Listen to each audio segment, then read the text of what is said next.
This is Retro Sports Radio. Visit RetroSeasons.com for more sports history. The Denver Broncos faced the Cleveland Browns at Cleveland Stadium for the AFC Championship game on Sunday, January 11th, 1987. Denver was coached by Dan Reeves and won the AFC West in 1986 under fourth-year quarterback John Elway. Cleveland was led by third-year coach Marty Schottenheimer. They were coming off a thrilling double-overtime win over the Jets in the divisional round of the playoffs a week earlier. This audio recording is from the NBC radio broadcast featuring announcers Mel Proctor and Dave Rowe.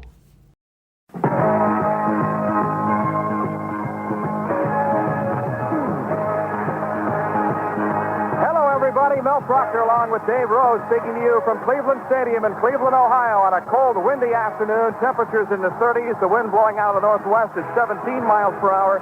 And with a wind chill factor, it feels like it's 6 degrees as the Denver Broncos and Cleveland Browns square off for the AFC Championship. The winner of today's game will meet the winner of the Giants-Redskins game on January the 25th in the Super Bowl in Pasadena, California. Today's game is brought to you by Bud Light, the light beer with a first name and taste. Everything else is just a light. By State Farm, like a good neighbor, State Farm is there. By Ryder Truck Rentals. By Mr. Goodwrench. No one knows your GM car better than Mr. Goodwrench. No one. By Eveready Lighting Products. All kinds of flashlights for every kind of need. And by Vicks Throw Drops and new Vicks Vitamin C Drops. The Denver Broncos last played in the AFC title game in 1977 when they beat the Raiders to advance to the Super Bowl. For the Browns, it'll be their first appearance in an AFC Championship game. They last played in a title game in 1969 for the NFL Championship, losing to the Minnesota Vikings. The Broncos won the AFC's Western Division with an 11-5 mark. They beat New England in a playoff game last week, 22-17 in Denver. And the AFC Central Division Browns finished their regular season with a 12-4 mark. And one of the greatest comebacks in playoff history last week, they rallied from a 20-10 deficit with 4:14 left in regulation and beat the New York Jets in double overtime 23-20. Dave Rowe, we talked about the weather. It's cold, it's windy. How will that affect the two quarterbacks in these two teams? Well, both these quarterbacks have thrown in cold weather. Both these quarterbacks know what the conditions are like. They've experienced them all season long. But I'll tell you, Mel, this gives a lot of credibility to the fact that they should play playoff games in neutral sites in warm climates or have dome stadiums, because weather is an important factor here today. The wind is whipping off that water. We've seen heavy snow. We've seen light snow. We've seen wind. And it's just all over the field. The wind affects, wherever you are, it'll affect the passing game differently. The Browns are favored by roughly 3 points, playing before a sellout crowd of over 80,000, many of them wearing dog faces and dog ears and barking and woofing. How much of a factor is the home field advantage? Well, if I was a visiting team and I was going to I guess you'd say that's the east end zone, I would try to avoid that. That is amazing. That end zone, there must be 75 rows of people, and they are unbelievable. They call it the dog area or whatever. The dog pound. The dog pound. It is an unbelievable sight. I have never, in all my years of playing football, seen the emotion that this crowd has. This is an unbelievable crowd. I just had a fantastic time just walking around listening to them. And we are ready to go from Cleveland as Rich Karlis tees it off. The Browns won the toss and will receive back deep. For the Cleveland Browns, the dangerous Gerald McNeil, the Ice Cube, is the only man in the NFL this year to return a punt and a kickoff for touchdown. He's standing at the goal line. Karlis, the barefoot kicker, and I imagine his toes are freezing in this weather. And here we go from Cleveland. Rich Karlis drives a high, short end-over-end kick. It'll hit, bouncing around at the 5-yard line. And it's picked up and run out of bounds by Herman Fontenot of the Cleveland Browns. He thought the ball was going to go out of bounds, waited for it, never bounced out of bounds. And Mel, that was an unbelievable kick. He's knocked out of bounds himself at about the 19. Now that shows you how the wind played a factor, Mel. The ball was actually kicked. It looked as if it was going to go out of bounds. It just kind of bobbled there, and he had to field it on the 5-yard line, about a yard in from the sideline. The Cleveland Browns opened with Kevin Mack and Ernest Biner in the backfield. Biner was just activated. He tore up an ankle in the 7th week of the season. They got 2 good running backs in there. Kosar, of course, is the quarterback, Bernie Kosar. And the pitch on first down is to Mack on a sweep right. He's hit, breaks the tackle, and lunges forward to the 21-yard line. Brought down by Lewis Wright, the 5-time Pro Bowler in his 12th year. On the offensive line for the Browns, Ricky Bolden is the left tackle. Cody Risen, a Pro Bowler, on the right side. The guards are Paul Farron. And Dan Fike is the right guard. Mike Babb is the center. The wide receivers are Reggie Langhorne and rookie Webster Slaughter. The tight end is the Wizard of Oz, Ozzie Newsome. Gain of 1, second down and 9 for the Browns, moving left to right from Cleveland Stadium. Webster Slaughter is wide to the left. And put out to the right side is Brian Brennan. He goes in motion. Kosar on the handoff to Kevin Mack running to his right. And he's knocked out of bounds at about the 22. A tough 1-yard pickup. And again, it was Lewis Wright coming up from his left cornerback spot to make the tackle. Well, it's so hard to get outside against this Denver Bronco defense. They play with a 34 defense. They play 3 down linemen, 4 linebackers. And their 4 linebackers are as good as any linebackers in the league. Very, very mobile. Not great physical specimens. Strong, but very, very quick. Herman Fontenot is into the backfield now for the Cleveland Browns.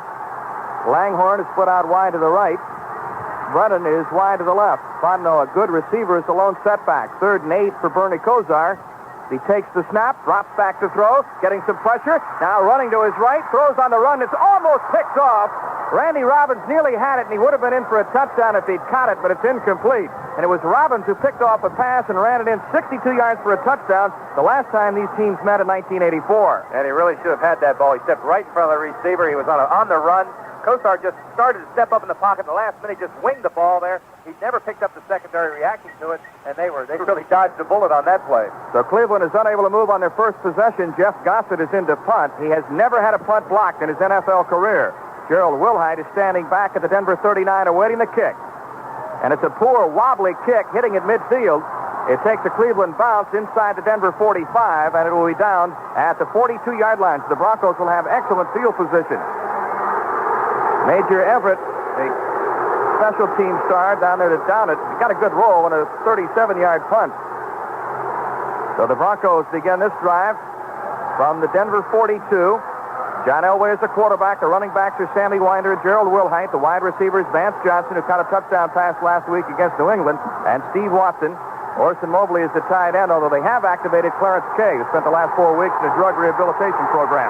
Denver moving left to right. The Broncos wearing their orange jerseys, white pants, blue helmets, and 80,000 plus begin to howl. John Elway will throw on first down, guns it over the middle, incomplete to the hands of his tight end, Orson Mobley.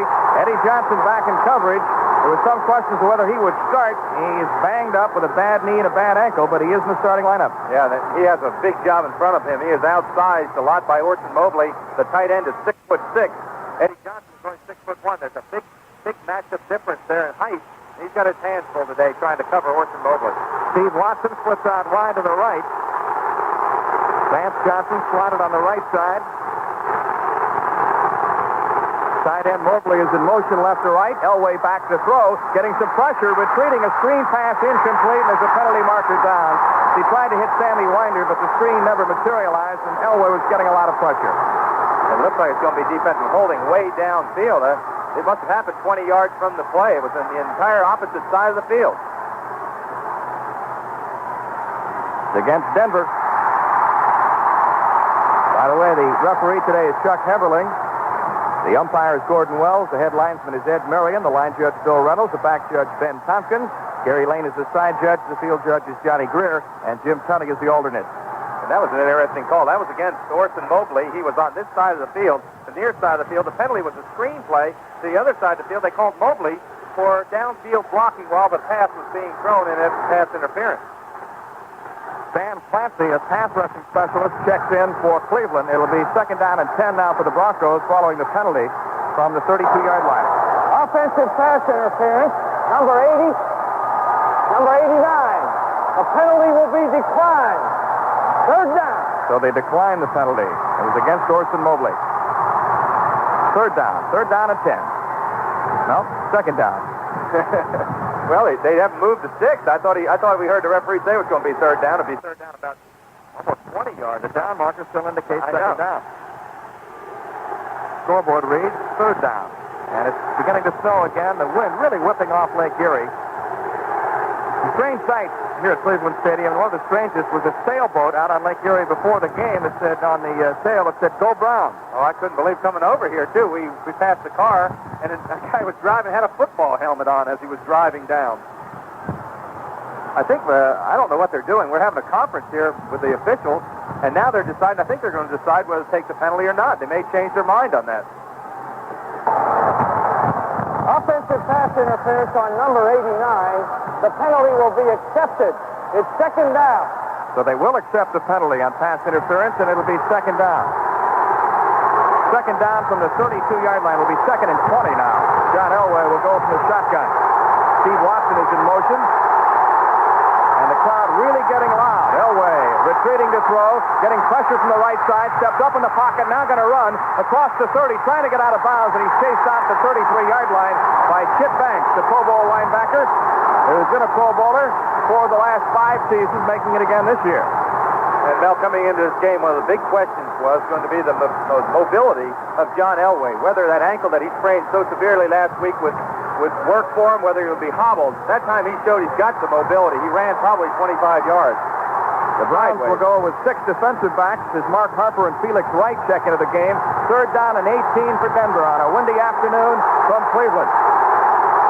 John Elway will pass for 3,485 yards during the regular season. Back to throw. Dumps it over the middle, complete to Gerald Willhite. Willhite running toward the far sideline, upended at the 49-yard line.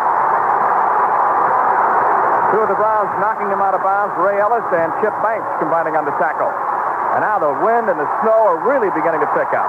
Well, we're getting what they call lake squalls, where that wind comes off the lake and it picks up moisture. We're right on the edge. We can look out and see the water, and the snow is pouring down here. Mike Herman, who averaged 49 yards a kick last week against New England, is in to punt into a driving wind and snow. Gerald McNeil, appropriately named the Ice Cube, standing back at the 10. He'll fit right in today. If the wind doesn't blow him away, he only weighs 147 pounds. Snowing hard, and the wind is really blowing right into the face of the punter, Herman, as he awaits the snap from Keith Bishop. No score from Cleveland. A wobbly snap, the left footer gets it away, and it's a good kick, but the wind holds it up, and it goes out of bounds at the 13-yard line. Great placement by Herman, who's done a marvelous job since joining Denver. He really has. They call him the touch. He has that touch where he can drop it inside the 20-yard line, and he has been very, very effective this year. And we've got a timeout with 12:37 remaining in the first quarter from Cleveland. The Broncos and the Browns are scoreless. As head of this very successful company, you all know I hate yes men. Yes, sir. I want employees who aren't afraid to tell me what they think. Yes, sir. Fine. Now, to save money, I want to switch from AT&T long distance to another service. Yes, sir. Then it's settled. Yes, sir. Sir, Willoughby, it would be a major mistake to replace the high quality of AT&T. a major mistake? Yes, sir. Won't we save a lot of money? Yes, sir. Maybe not. What? See, sir, on January 1, AT&T has lowered their out-of-state day and evening direct dialed rates across the board. Are you saying I'm wrong? Yes, sir. Quiet! Because on top of those price reductions, AT&T offers volume discount calling plans like Pro America and Pro State for even greater value. Willoughby. Sir? For proving me wrong and embarrassing me in front of all my employees, I'm going to... Yes, sir. Resign, open a frozen yogurt stand, and make you president of this very successful corporation. Willoughby. First of all, I want you all to know I hate yes men. Yes, sir. AT&T long-distance service. Reliable, clear connections. Now at an even greater value. AT&T, the right choice. From the waves of the Pacific through the heartland USA, From the old South to New England and towns along the way. from the Great Lakes to the bayou, From the mountains to the shore. We're your neighbor and you made us America's favorite store. Yes, we're proud to say you made us America's favorite store. Kmart, the saving place. Mel Proctor with Dave Rowe back at Cleveland Stadium on a cold, windy afternoon, and obviously the weather is going to be a factor. These teams have never met in postseason play until today. Denver leads the all-time series 8-3, and the Broncos have won the last 7 games between these two teams. And I think, Dave, on a day without the wind, the cold, the snow, we might expect a high-scoring game with Bernie Kosar and John Elway, but on a day like this, who knows what to expect? Well, after that ball goes 10 yards, Mel, it just starts to flutter. So passing should not be a factor today, especially if the wind keeps up. First down for the Browns, beginning this drive from their 13-yard line. Biner and Mack are in the I formation. Bernie Kosar with a play-action fake, back to throw. They're going to blow this play dead. Penalty markers are down. Look like the right tackle, Cody Rison, may have moved early. false start, right tackle, 5 yards, first down. Rison, who was named to the Pro Bowl for the first time, that'll set the Browns back to the 9-yard line. Herman Fontenot checks in. They like to use him in passing situations. And Ernest Biner comes out. Now, we are going to be able to see this game, aren't we? The way that snow's coming down in our spot, it's coming down hard here. First down and 15 from the Cleveland 9. Kosar back to throw from his own goal line. Looks to his right, guns a pass. It's caught by Ozzie Newsom. Out of bounds at the 13-yard line. Lewis Wright was there in coverage, but he was juggling the pass and couldn't hold it. So it's an incompletion. Yes, Mel, you have to have control of that ball when both feet come down. Whether you're inbounds or out of bounds, that's quite a story. They called it the completed pass. He bobbled the ball when he came down. Are you surprised, Dave, how frequently both Kosar and Elway are trying to throw into the weather conditions, into this wind? Well, neither one of them are really great running teams. Sammy Winder had his best day last week, but Cleveland has not gotten this far via the run, so they have got to pass the ball. Second down and 15 from the 9-yard line. Webster Slaughter is wide to the left. Herman Fontenot is in motion out of the backfield. Kosar backpedals into the pocket, getting pressure, steps up, now running laterally, heading for the far sidelines. He stumbles and he's pushed out of bounds at the 12-yard line. Kosar is not a very mobile quarterback. He averaged 0.8 yards per rush this year, unlike his counterpart John Elway, who's a great scrambler. Yes, absolutely. Bernie Kosar, a lot of people say that he avoids that pressure by getting rid of the ball quickly. And that time he just has no one to throw to. The wind is swirling. He's looking into the face of a lot of Broncos, especially the Bronco defense, because they move these linebackers away. Mecklenburg moves inside, outside. They just move all over the place, especially Hundley and Mecklenburg. Clarence Weathers is in. He and Brian Brennan split out wide to the left side. Reggie Langhorne is wide to the right. Passing situation for Bernie Kosar. Fontenot is the lone setback. Kosar on 3rd and 12, back to throw, setting up at the 4, fires the pass, is caught at the 25-yard line by Reggie Langhorne, and he's got a first down. Hit immediately by Randy Robbins and Lewis Wright, but a big play by Kosar getting the Browns out of the hole. They really did get him out of the hole. That was a big down. If he doesn't make that and the Broncos are able to hold him, they're going to have to punt from deep in their own territory. But Kosar, who threw last week for an NFL record playoff number of throws, has just decided he's going to throw the ball today regardless of what the weather is. Kosar against the Jets completed 33 of 64 passes for 489 yards. The attempts, the completions, and the yardage are all NFL playoff marks. First down for the Browns at the Cleveland 25. No score with 11:34 remaining in the first quarter. 3 wide receivers for the Browns. Long count by Kosar. He'll throw again. Back he goes, looking to his left. Guns the pass, and it's caught near the 40-yard line by Herman Fontenot, and he's wrestled down by the right cornerback, Mike Harden. But it's another first down for Cleveland.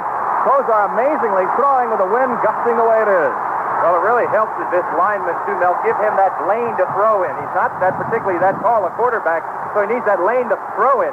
That time his offensive line took the rush of Denver, just kind of spread him out, made him come around the outside. He stepped up in the pocket, found his receiver, and just drilled a bullet there. Webster Slaughter goes wide to the left. Brennan and Fontenot put out wide to the right. First and 10 at the Cleveland 38-yard line. The tight end, Harry Holt, shifts from the left side to the right side. Kevin Mack is the lone setback. Kosar on the handoff to Mack, starts up the middle, bounces to the outside, running to his right across the 40, puts his head down and drives to the 43-yard line. A gain of about 5 yards as Tom Jackson and Tony Lilly make this stop. We've got the 2 oldest linebackers in the NFL involved in this game. Tom Jackson, Brad Van Pelt of Cleveland. They're both 35. Jackson is a day older than Van Pelt. Well, and Jackson's quite an inspiration for the Broncos, as is Van Pelt for the Cleveland Browns. Both of them very vocal, emotional players, and really juice their respective defenses up. Second down and 5 from the Cleveland 43-yard line. Fontenot and Langhorne are wide to the left. Webster Slaughter is wide to the right. Kosar turns and hands to Kevin Mack straight ahead across the 45-50 into the Denver territory and tackled at the Bronco 42-yard line. Lewis Wright, Tony Lilly on the stop, but Kevin Mack, the Browns' leading rusher, rips off another first down. And one of the concerns I had going down on the field and walking around was the footing there. This field has been torn up, but they rolled it. They put a lot of sand down. They painted it. The field looks as if it's staying in pretty good order right now. Mack carried 4 times for 22 yards. A first down for the Browns, moving at the Denver 42. And again, it's Mack getting the call, blasting up the middle inside the 40 to the 38-yard line, a gain of 4. Carl Mecklenburg on the stop. He's headed for the Pro Bowl, the 4-year veteran from Minnesota. Broncos defensively have Rulon Jones, Greg Cragen, and Andre Townsend up front. The linebackers on the outside, Jim Ryan and Tom Jackson. The inside backers are Carl Mecklenburg and Ricky Hundley. At the corners, Lewis Wright and Mike Harden. Strong safety is Steve Foley, and the free safety, Dennis Smith. Randy Robbins is also seeing a lot of action in that spot. Smith missed last week's game with a bad knee. Now, one of the things the Broncos have got to do is get that penetration up front. They cannot go man for man with size because Cleveland outweighs their defensive front. Langhorne is wide left. Slaughter is wide to the right. Fontenot and Mack are the running backs. Kosar with a play-action fake, rolling to his right, being chased. He's hit as he unloads, and it's deflected and falls incomplete. He tried to hit Herman Fontenot. He couldn't hold it. The ball squirted into the air and was nearly picked off by Lewis Wright, and it falls incomplete. They really need to run the ball in this situation. They had third down. They had second down at about 6 yards to go. I would have kept it on the ground, especially with Kevin Mack, because he had such good vision into the hole. He saw the seam. They will pick up big yards. They've driven this ball from their own 13 via the ground. Bernie Kosar has completed 2 of 5 passes for 26 yards so far. Third down and 7 from the Denver 39-yard line. No score from Chile, Cleveland. Back goes Kosar. Looks over the middle. He's got Fontenot at the 20. Inside down to the 15-yard line. Another first down. Dennis Smith dropped him at the 15-yard line, and it'll be a first down for the Cleveland Browns, deep in Denver territory. And when Fontenot came off the ball, he immediately was picked up by Jim Ryan, the outside linebacker from Denver, and he completely fooled him. He gave a little hitch fake. He went back to the middle. He was running right down the center of the field, wide open, had a 10-yard lead over Jim Ryan, who was trying to cover him. Bernie Kosar likes to use a lot of different receivers. Last week against the Jets, he threw to 9 different receivers. First down for Cleveland, moving left to right at the Denver 15-yard line. Slaughter is wide to the left. Langhorne is split to the right. Kosar takes the snap, hands to Kevin Mack, flashing up the middle, breaking tackles inside the 10, down to the 9-yard line. Andre Townsend, the right defensive end, made the tackle. Kosar really mixing his plays well, Dave. Very, very well. But that's a good example right there of the vision that Mack has. He was starting to run that play was designed to go off tackle. And that's what they call about the 5 to 7 hole, number numerically. All of a sudden, he cut back over the guard, found a seam. Mack has got great vision. That's why they rushed. A couple years ago, they rushed for over 1,000 yards apiece. Brian Brennan is in the game now. He's wide to the right. Webster Slaughter is wide to the left. Second down and 5. From about the 9-yard line, Fontenot is in motion. Kosar gives to Mack straight ahead. He's straightened up by Rulon Jones, who brings him down at the 9. A tough 1-yard pickup for Kevin Mack, who gained over 1,000 yards last year. Both he and Ernest Biner gained over 1,000 last season, but they brought in a new offensive coordinator, and Lindy Infante, and they've emphasized the pass this year with great success. Well, they've been able to move the ball down the field. And if you have that balance between run and pass, you can move the ball effectively. That's what the Cleveland Browns did not have in the past. They were known as a running team, power of football. But with Kosar and his leadership ability back there and the ability to find that open receiver, that's what you want to do, have that balance between run and pass. Webster Slaughter, Reggie Langhorne is split out wide to the left. Clarence Weathers is wide to the right side. Kosar retreating, looks to his right, guns a pass, is caught at the 7-yard line by Brennan. There's a penalty marker down, and now they're waving it off and saying it's an incomplete pass. He trapped it. We've got a flag down. Holding against Denver is the preliminary indication by Chuck Heberling. And that probably will bring up a first down. It was third down about 3. Would have brought up a field goal position to kick a field goal, and I believe that'll give them a first down inside, probably inside the 5-yard line. Holding. Defense, number 20. Half the distance to the goal. First down. Penalty against Lewis Wright, the 12-year veteran from San Jose State. So it'll be first and goal to go at the 4-yard line. Double tight ends in the game now. Travis Tucker and Harry Holt for Cleveland. Giving the Browns an emotional lift to have Ernest Biner back. He's a fiery, emotional type player, and just being a fine running back and a good blocker. First and goal to go, and Biner is in there with Kevin Mack. They're split behind Kosar. Take to Mack. Kosar throwing into the end zone, and it's dropped to the end zone. Harry Holt was unable to hold it. They don't throw to Holt very often, but that one would have been 6 if he'd held on. Well, they faked a great running play-action pass. He faked into the line. Everybody thought that Biner or Mack was going to get the ball. Harry Holt snuck off the line. He was wide open. The ball kind of wobbled in that wind, and he just didn't come down with a catch. He should have caught that ball. That was a big one. Major Everett checks into the Browns' backfield. Normally he's a special teams player. Second down, goal to go from the 4-yard line. Kevin Mack and Everett are in the I formation with Everett the lead back. The pitch to Mack running to his left, and he fumbles the football. A big pile up near the 5-yard line, and the Browns have recovered. Travis Tucker recovered it. Well, that could have been a crucial play. To fumble down on the 4 or 5 yard line. They're going into the end zone that they like to go into. It's towards the dog house, I guess you'd call it. So They call that area the dog pound. the dog pound. Well, there's a lot of dogs down there, and I'm saying that with respect to the people here in Cleveland. People wearing dog masks and have their faces painted, and they throw dog bones and biscuits out of the field. They bark. Third down, goal to go from the 6-yard line. Webster Slaughter and Reggie Langhorne go wide to the left. Clarence Weathers is wide to the right. Fontenot is the lone setback. Brennan in motion. Back goes Kosar. Swings it out of the backfield to Fontenot. Breaks the tackle, and he is in for a touchdown.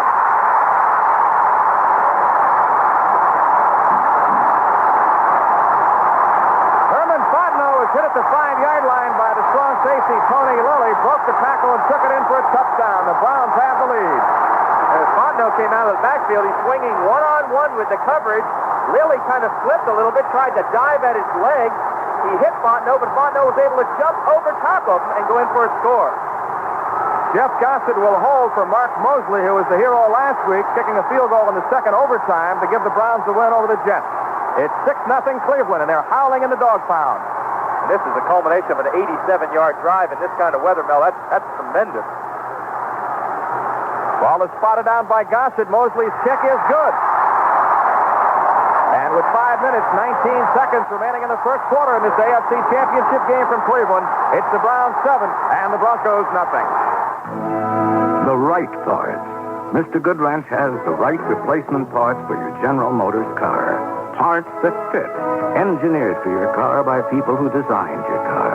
Parts for every make and every model of virtually every GM car and light truck on the road today.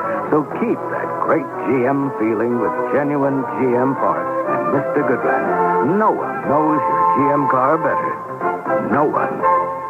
Alka-Seltzer presents Rescues from Modern Living. Today, the coffee clutch. The other morning, me and the girls got together at Thelma's for coffee. She served a strudel. She said the recipe had been in her family for years. I think the strudel was. No wonder they call it a coffee clutch. By the time I left, I was clutching my head and stomach. When your body is feeling antisocial, send the bubbles of Alka-Seltzer to the rescue. Because speed is what you need to relieve your sour stomach with a headache. Fast. Alka-Seltzer to the rescue. Use only as directed. A moment in the NFL. It was the year Elmer Layden resigned as commissioner of the NFL and was replaced by Burt Bell, co-owner of the Pittsburgh Steelers. Bell moved the league headquarters from Chicago to the Philadelphia suburb of Bella Cynwyd. It was the year substitutions were limited to no more than 3 men at a time. And it was the year the NFL became a coast-to-coast league by allowing the Cleveland franchise to move to Los Angeles. It was the year that saw the formation of the rival All-American Football Conference with 8 teams. That year was 1946. This is Jack O'Rourke. The Cleveland Browns drove 91 yards on 15 plays. Bernie Kosar completing a 5-yard pass to Herman Fontenot, and Mark Moseley's conversion has given the Browns a 7-0 lead. We mentioned Denver's won the last 7 games between these two teams. Cleveland's last victory was here at Cleveland Stadium in 1974 when they won 23-21. Denver has won 4 of the 5 games played here, but the Browns lead this one 7-0 as Moseley tees it up. Ken Bell and Gene Lang are back deep for the Denver Broncos, standing at the 10 awaiting the kick. And more importantly, they were able to control the clock and control the tempo of the game. Here's Mosley's kickoff. High short kick into the wind will be taken by Bell at the 10. Straight ahead to the 15, to the 20. He's nailed right there, but there's a penalty marker down. The Browns take great pride in their special teams. D.D. Hoggard was down there to really lay a hit on Bell. Of course, that flag was thrown away from the ball. It's thrown probably 15 yards upfield. So it's some type of action that happened coming downfield, either an illegal block or it could have been going against the coverage team because the referee immediately threw that flag as they were running down. And let's pause 5 seconds for station identification. 31 degrees at noon. This is 67 WMAQ Radio, Chicago. Walking below the waist. Number 57 on the return team. Half the distance to the goal. Blocking below the waist against Tom Jackson of the Denver Broncos and the special teams. And again, the Broncos will have poor field position beginning this drive at the 10 following the penalty. Now for Denver, they're in the dog pound, as you call it, down there. The noise is deafening. Elway has got to, if he wants to do any motion, he's got to go with hand signals to bring motion.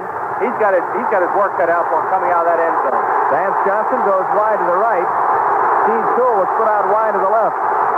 First down for the Broncos at the Denver 10. Elway will stay on the ground with a handoff to Sammy Winder running to his left, turns the corner, and he's knocked down at the 12-yard line.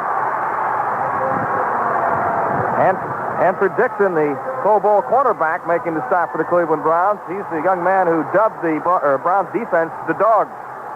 Boy, that's all this is in this town. As we walked around the stadium before the game, it's amazing, the dog bones and dog faces, dog ears, and it's amazing the way these people have gone to the dogs. 5-yard pickup, second down and 5 from the 15-yard line. Steve Watson is wide to the right.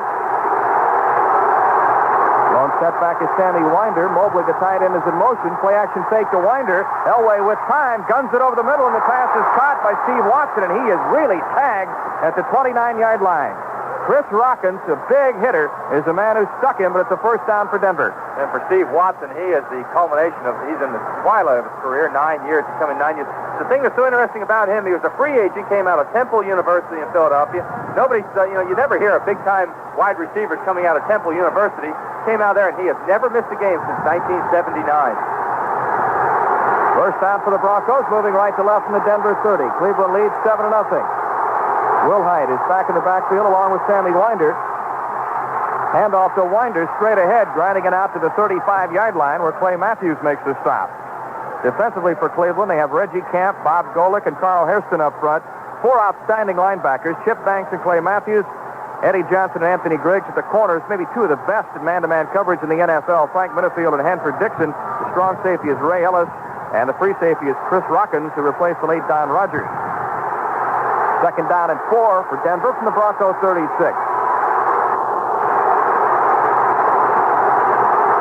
Steve Sewell is in motion. Elway on the handoff to Winder, slanting to his right, and doesn't get much.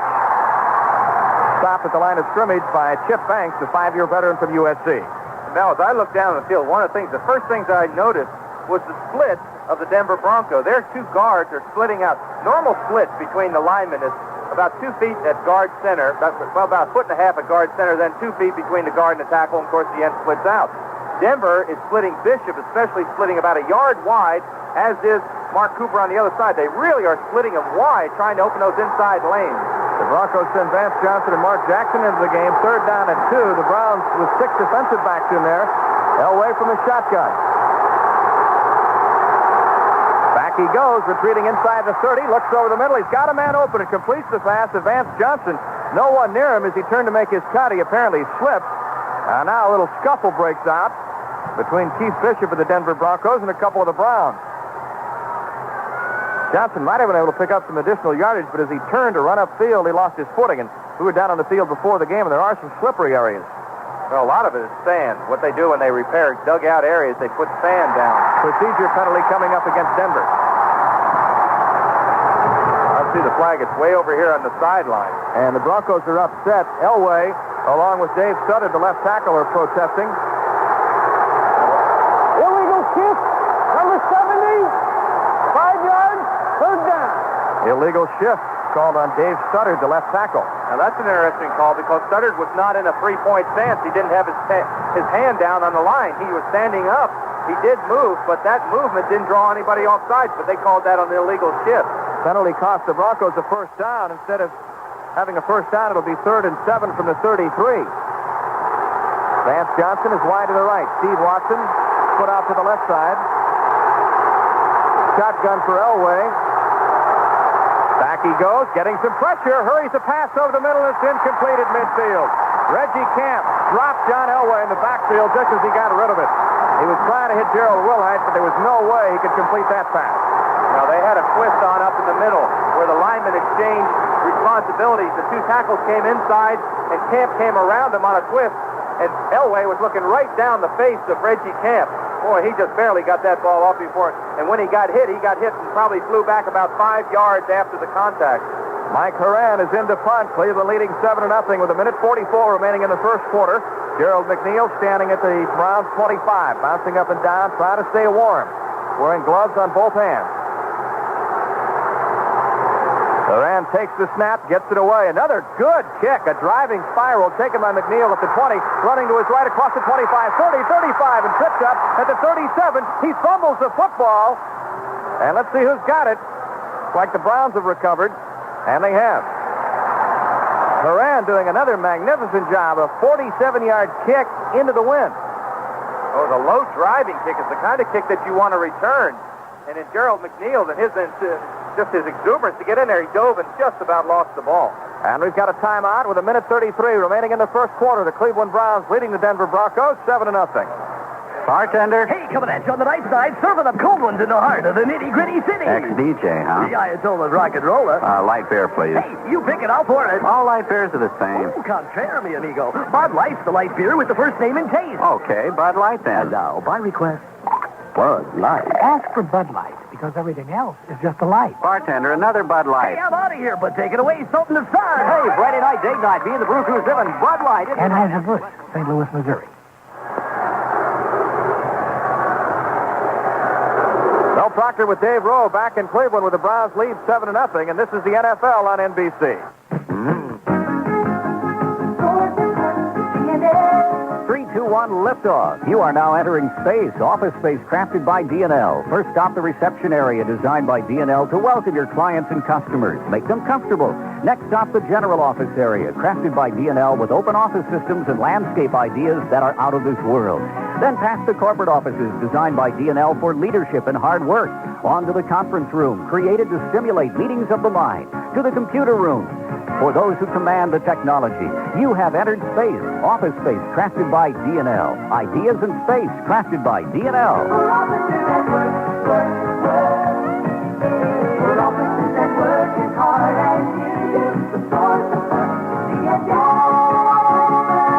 D&L Office Furniture Company stationed downtown Chicago, Schaumburg, and Chicago North. Call 527-3636.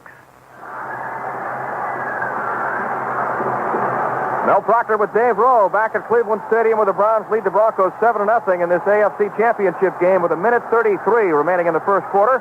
And the Browns moving left to right as they begin this drive from the 36-yard line. Bernie Kosar, who's from the state of Ohio. He's from Boardman, Ohio, and was the 1981 High School Player of the Year here. On the handoff to Kevin Mack running to his right, and he's stacked up at the 39-yard line by 14-year veteran Tom Jackson of the Denver Broncos. Mel, that is the type of play that I would use if I was Bernie Kosar or the Cleveland Browns. Give that ball to Kevin Mack, see if they can pick up. As long as they can pick up 3 or 4 yards on that first down, keep the ball on the ground, control it on the ground, and use that pass when it's opportunistic to pick up that wide receiver. But control this game via the ground. Slaughter and Brennan split wide to the left. Herman Fontenot is in the backfield now along with Kevin Mack. Second down and 7 from the 40. Kosar with play action. Back to throw, getting pressure, and he throws it. It's picked off by Ricky Hundley of Denver. The big linebacker breaks the tackle, rumbles across the 40, and is brought down at the 35-yard line of Cleveland. And Rulon Jones was right in Bernie Kosar's face. There's a good example of exactly what I'm saying. You've got second down. You've just picked up 4 yards on the run. What does he do? Drop back and go to the pass. It's kind of crazy. You know, the weather is a factor here. You don't force things. And that time he forced the ball, he threw it into coverage. It looked as if it was intended right for Ricky Hundley. He was right in the right position. And this is what Denver has done so effectively all season. They have turned the ball over. They have gotten those turnovers, and they've got 30% of their points are scored by turnovers. Kosar was intercepted only 10 times during the regular season. He threw 2 interceptions on consecutive passes last week against the Jets. Gerald Willhite is nailed in the Denver backfield by Chip Banks, who got to him before he could get out of the starting blocks and dropped him for a 4-yard loss. Great play. Now, differently, for Denver, they know they can't run the ball and run it consistently against the Cleveland defense. Cleveland's got too much strength in the front, 7 players, so they're going to have to pass the ball. Plus, they've got a quarterback to sit back there, and he can pick you to death if he has the time. So I would look for them to go for the pass in this situation. The pass rushing specialist Sam Clancy, a 260-pounder from Pitt, is in the game now for Cleveland. Second and 14. Back goes Elway, getting some pressure, and he swings it out of the backfield to Sammy Winder, and he stops at the 47-yard line. I think at the 43-yard line by Chip Banks, who's had a great first quarter, and that'll bring the first period to an end here in Cleveland. The end of the first quarter in this AFC Championship game. It's the Cleveland Browns 7 and the Denver Broncos nothing.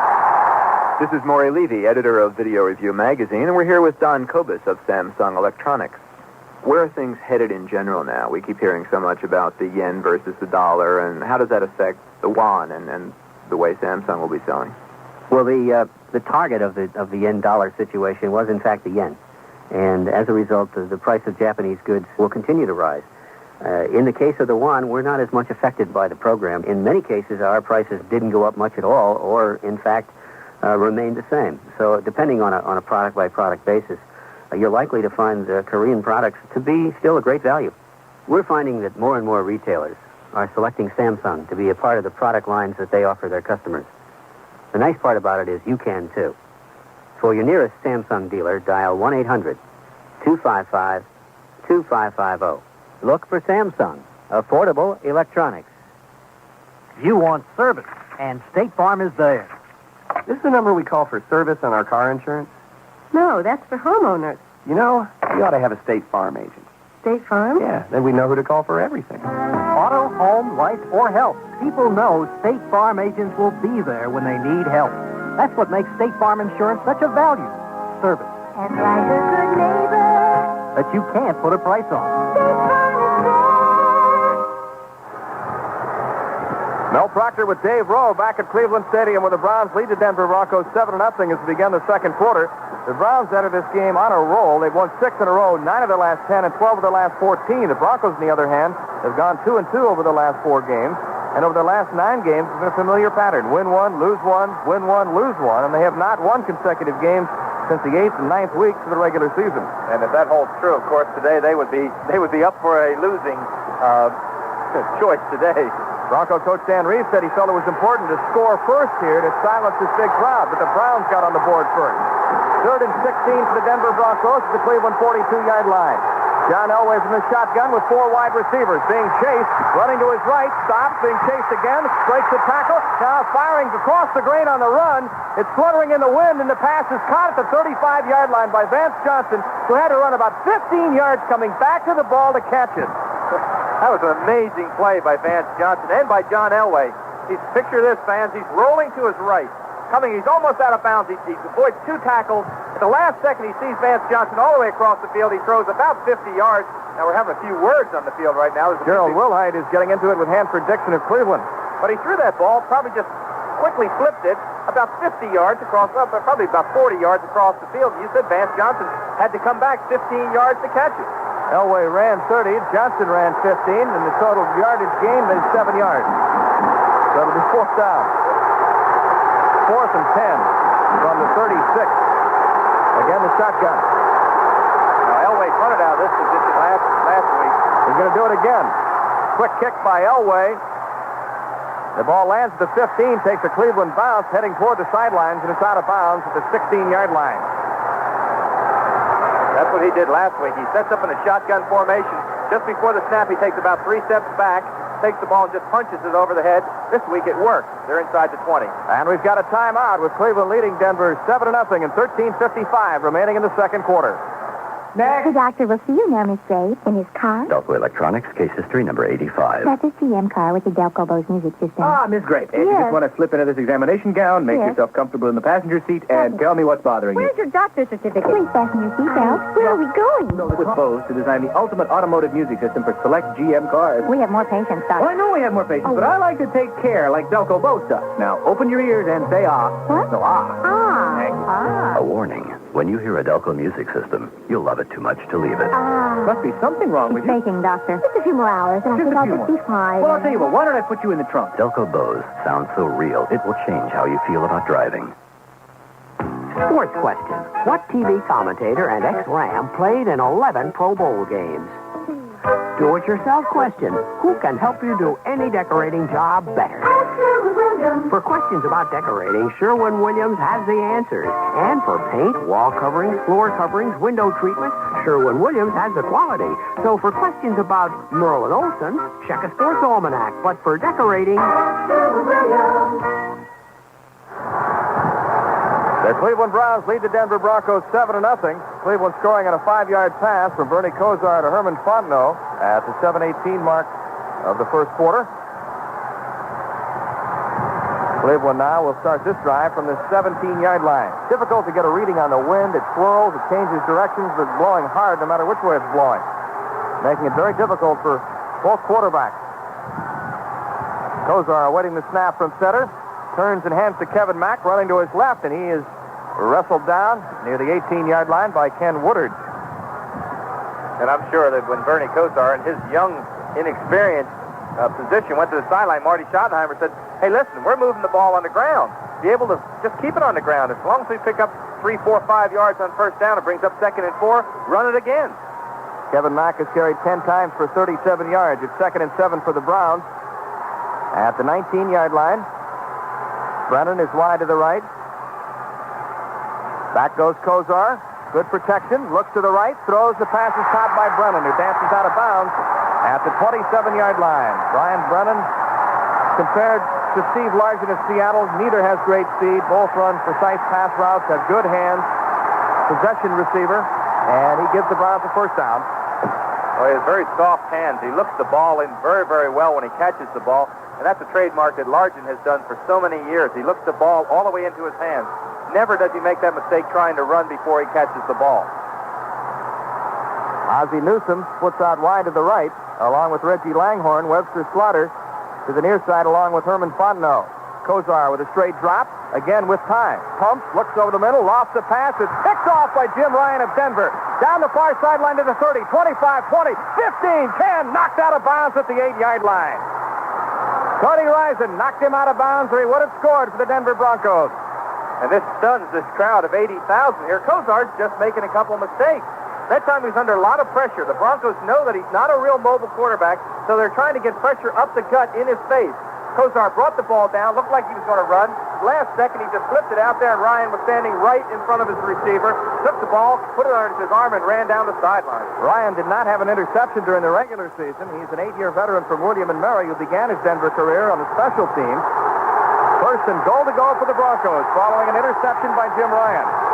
Cleveland leads 7-0. Elway stays on the ground with a handoff to Sammy Winder, slipping and sliding down to the 7-yard line. A gain of 2 as Chip Banks makes the stop for the Cleveland Browns. Mel, anytime you have a mobile quarterback like a John Elway who has the rushing yardage that he has, you always have to be very aware that he can run the bootleg. That time, if he pulls that ball back out of the running back's belly and takes it around the side, he walks into the end zone. They have coaches high atop this stadium that see those type of things, and they're picking out those plays for him continually. 2nd and goal to go from the 7. Steve Watson splits out to the right along with Mark Jackson. Willhite and Winder in the I formation. Elway with a fake to Winder, rolling to his right, fires on the run. The pass is caught by Sammy Winder, driven out of bounds at about the 2-yard line. Knocked out by Hanford Dixon. Getting back to Kosar's interceptions, he's already been intercepted twice. He had the best interception ratio in the NFL this year. He was intercepted only 10 times in over 500 pass attempts. So it's rare that he throws 2, and he threw 2 last week, and they still beat the Jets. Well, he made 2 critical mistakes in that first half. Well, so far in the first half. He made 2 poor choices. He tried to force the ball into great coverage. And Denver is known as an opportunistic defense. They react very quickly to the ball. I talked earlier about they don't have that great size. They just have that great ability to react quickly to the ball. And it looks like the Broncos will call a timeout with 12-17 remaining in the second quarter here in Cleveland. The Browns lead the Broncos 7-0. In Japan, you don't work to live. You live to work. Which may be why the average Japanese worker puts in almost 200 more hours a year than the average American. Now, you could read about Japanese productivity in almost any magazine or newspaper, but to really understand the issue, you need a publication that gives you the story behind the story. The Wall Street Journal. You see, the journal relates the business world to the real world.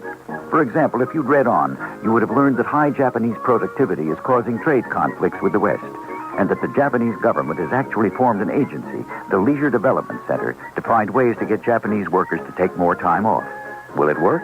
Read the Wall Street Journal to find out. However, things do look bleak. It seems leisure development staffers are working weekends to get their work done. To subscribe, call 800-345-8700. The Wall Street Journal, the daily diary of the American dream. Would you like to rent a luxury car? But the price. Maybe a Lincoln Town Car. But the price. Budget rent-a-car is going your way with Lincoln's at just $39.99 a day. That's the price? Uh-huh. $39.99 at all participating budget locations for a luxurious Lincoln. Nice price. 48-hour advance reservation required. Other charges and restrictions may apply. Call Budget at 800-527-0700 for details. The Denver Broncos on the move, facing a 3rd and goal to go situation at the 2-yard line. Cleveland leading 7-0. Looks like the Broncos will be running against the 4- or 5-man front. And Cleveland is down there in the end zone, and they're getting the dog house. They're getting the dog yard, whatever you want to call them, the dog area. You can see that, Dave, the dog bones lying in the end zone. Yeah, they're throwing them out of the end zone. They're so close to the field. 4-man front for the Cleveland Browns. Elway from the shotgun. 3rd and goal. The inside handoff to Steve Sewell, running to his left, trying to turn the corner. Down the far sideline and knocked out of bounds short of a touchdown. Knocked out by Ray Ellis at the 1-yard line. Sewell, who has 4.5 speed, turned the corner and was driven out of bounds, and a hard hit by Ellis, and Denver will have to settle for a field goal attempt by Rich Karlis. And what Sewell did that time is he outran his blockers. He tried to get out wide. His blockers were blocking inside. He just ran right on by his blockers. He's got that great acceleration. He thought he could get to the corner, and he came up short. I think if he had gotten behind that wall of blockers, the 2 guards, I think he would have gone in for a touchdown. This will be a 19-yard field goal attempt by Rich Karlis, with Gary Kubiak holding for him. The ball is spotted down, and Karlis' kick is good. But Denver, I'm sure, unhappy at having to settle for a field goal, though Karlis leaves the field clapping his hands. They'll settle for 3 points.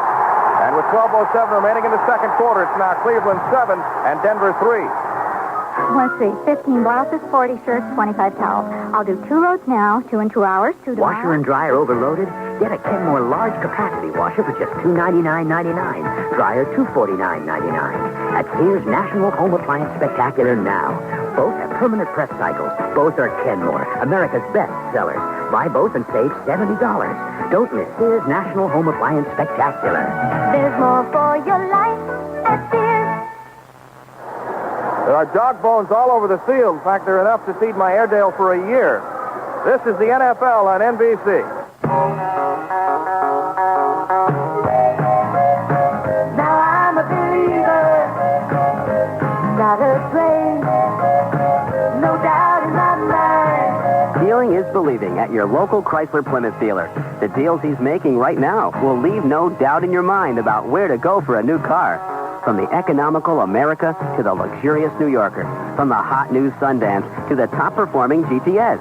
Your Chrysler Plymouth dealer has a great lineup of high-technology front-wheel drive cars.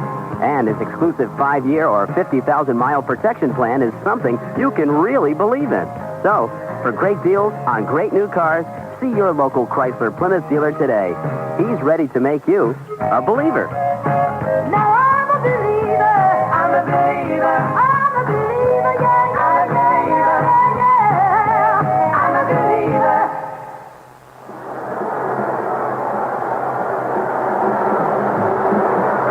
The Cleveland Browns lead the Denver Broncos 7-3. Denver picked off a pass. Jim Ryan intercepting Bernie Kosar. Denver drove down the 1-yard line where the Browns held, and the Broncos had to settle for a field goal by Rich Karlis, and it's now 7-3 Cleveland. Getting back to those dog bones, must be a run on dog bones at the stores here in Cleveland. It's unbelievable how many there are lying in the end zone. Well, they started this dog thing. They said, we're going to be after you like a pack of dogs. And their defense has played that well, and boy, this town has reacted to that unbelievably. Here's Karlis' kickoff. He hooks it, heading toward the far sideline. Gerald McNeil takes it to 8, straight ahead to the 10, cuts back at the 15, 20, 25, 30, out to the 35-yard line, still driving, and finally gang tackled and dropped at the 37. Rick Dennison was the first Bronco to get to him, but a fine run back by Gerald McNeil, who had a 100-yard kickoff return for a touchdown against Pittsburgh this year. Now, doesn't he know you're not allowed to run that fast up in there? I'll tell you, he must have a tremendous amount of courage because he's running the ball up in there. He's just flying up. He's not looking for that seam, and once he sees that seam, he just explodes up in there. He has no fear whatsoever of being hurt or anything. Just get upfield as far as you can get. Browns ball, first down at the 37-yard line following that fine run back by McNeil. Backs in the I formation, Biner and Kevin Mack. Bernie Kosar on the handoff to Mack. Bounces to the outside, running to his left. Fumbles the football, and the Broncos indicate they've got. In fact, it is picked up by Ken Woodard, heading toward the end zone, to the 15, to the 10, to the 5, and he's into the end zone. The play, though, may have been blown dead. See if they bring it back. Oh, boy, Rulon Jones ran in there and actually grabbed the referee and pulled him back and said, wait a minute, but here's Chuck Everling. Fumbled, was recovered by Denver. He's down by contact. Denver's ball, first and 10. It is Denver's ball, but no touchdown. As was recovered by one of the Broncos, who was then hit by one of the Browns, and then after that took place, Woodard picked up the ball and ran it in for what he thought was a touchdown, but they'll bring it back, and Denver will have the ball at the Cleveland 36.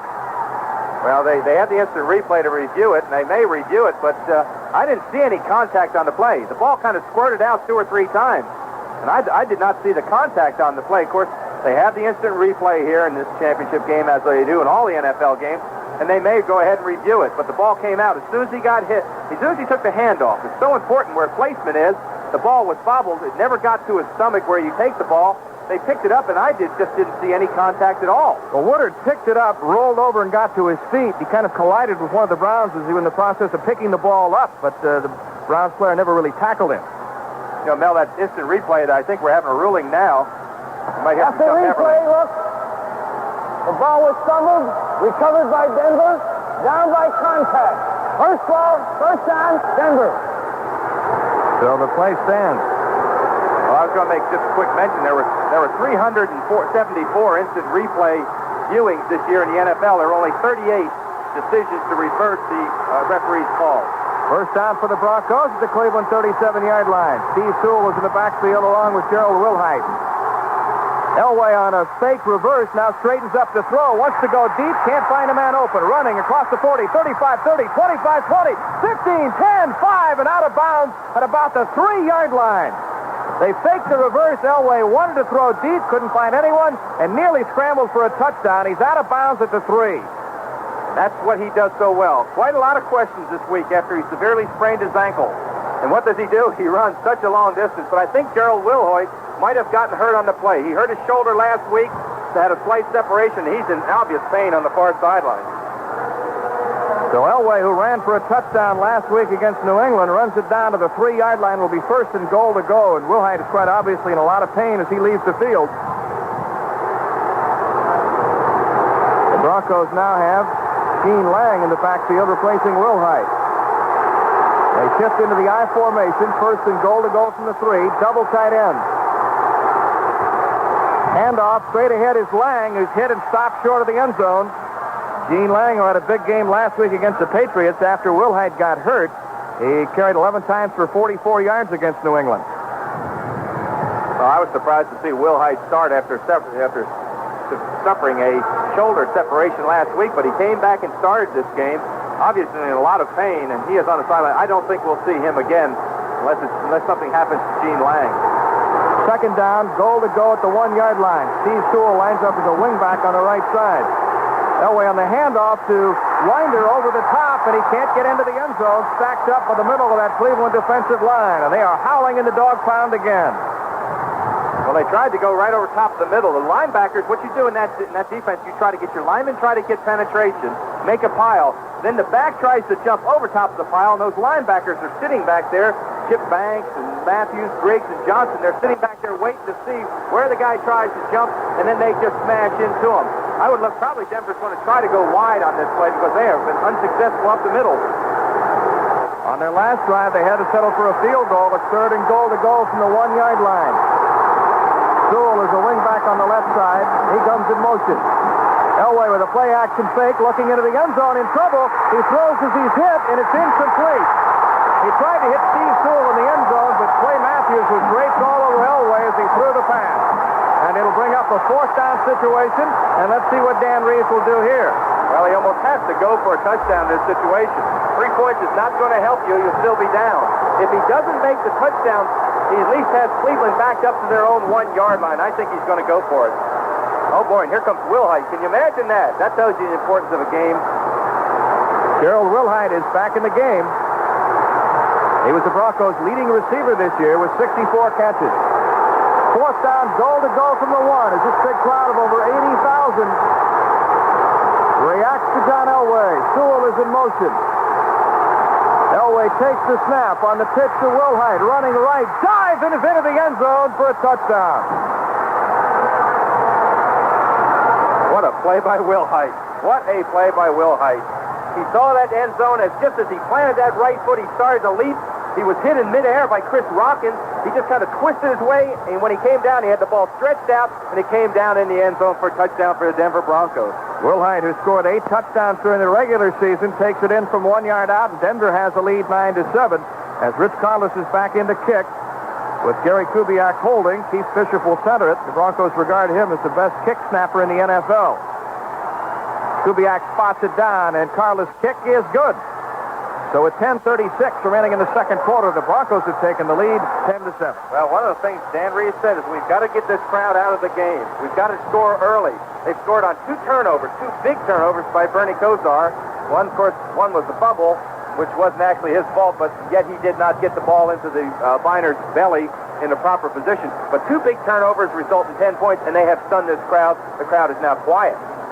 Coming up at halftime, Stan Martin will be along to update you on all sports. Stan will be talking to Don Crickey and Bob Trumpy, who are standing by at Giants Stadium for the Redskins-Giants game for the NFC Championship. This is part of today's doubleheader here on NBC Radio, and Stan will also be chatting with Redskins free safety Curtis Jordan, all coming up at halftime right here on the NFL on NBC. The Broncos drove 37 yards on 5 plays. Willhite going over from 1 yard out, and it's now Denver 10 and Cleveland 7. McNeil, Fontenot, drop back deep for the Cleveland Browns along with Reggie Langhorne. The Browns regard their special teams as the best in the NFL. The special teams coach is Bill Cowher, and they really take great pride in their special teams. With McNeil, a great run back man on both punts and kickoff. They do an outstanding job on coverage. They're third in the NFL in punt coverage. Well, they do have very, very effective field of special teams. Special teams, of course, is a very vital part of this game. Here's a kickoff by Rich Karlis, a low line drive kick. McNeil will take it on the fly at the 6, across the 10 to the 15, 20, 25, out to the 30, to the 32-yard line. Another good run back by the Ice Cube, Gerald McNeil. Joey Hackett made the stop for the Denver Broncos, but McNeil is giving Cleveland excellent field position. Well, the one thing you want to do now if you're Bernie Kosar is you don't want to panic. You've had a lot of things go wrong. He's thrown 2 interceptions. They fumbled the ball once, but they're not in a bad position. They are still playing good, solid football on defense. They have to get their offense cranked up, and he has to make everyone in that huddle believe that he's the leader of this team. First down for Cleveland at the 31-yard line. Fontenot and Langhorne go wide to the right. Webster Slaughter is wide to the left. Kosar will throw on first down. He swings it out of the backfield to Kevin Mack, who gets a block at the 30, across the 35 and the 40, and he's got a first down out to the 42-yard line. Mike Harden, the right quarterback, made the stop. He was named the Broncos' most valuable defensive player. And one of the Broncos is very slow to get up. That's Jim Ryan, who intercepted a pass earlier in this half. Well, the one thing that the Broncos do believe is the magic of Bernie Kosar. And that's a good, safe play. It's a heady play. Of course, these plays are called by the coaching staff. What they want to do is get that confidence back with him. Allow him to complete 2 or 3 passes, get some success. It's a swing pass out of the backfield. It's a safe pass. If it's incomplete, it's going to fall incomplete. There's not a big chance or a risk of it being intercepted. So if the ball falls, he doesn't lose anything. If Mack catches it like he did, he picks up 10 yards in the first down. Safe play. Bernie Kosar, who led the University of Miami to a national championship in 1983. He's 12 days younger than this year's Heisman Trophy winner, Vinny Testaverde. And we'll take a break with the Denver Broncos leading the Cleveland Browns 10-7.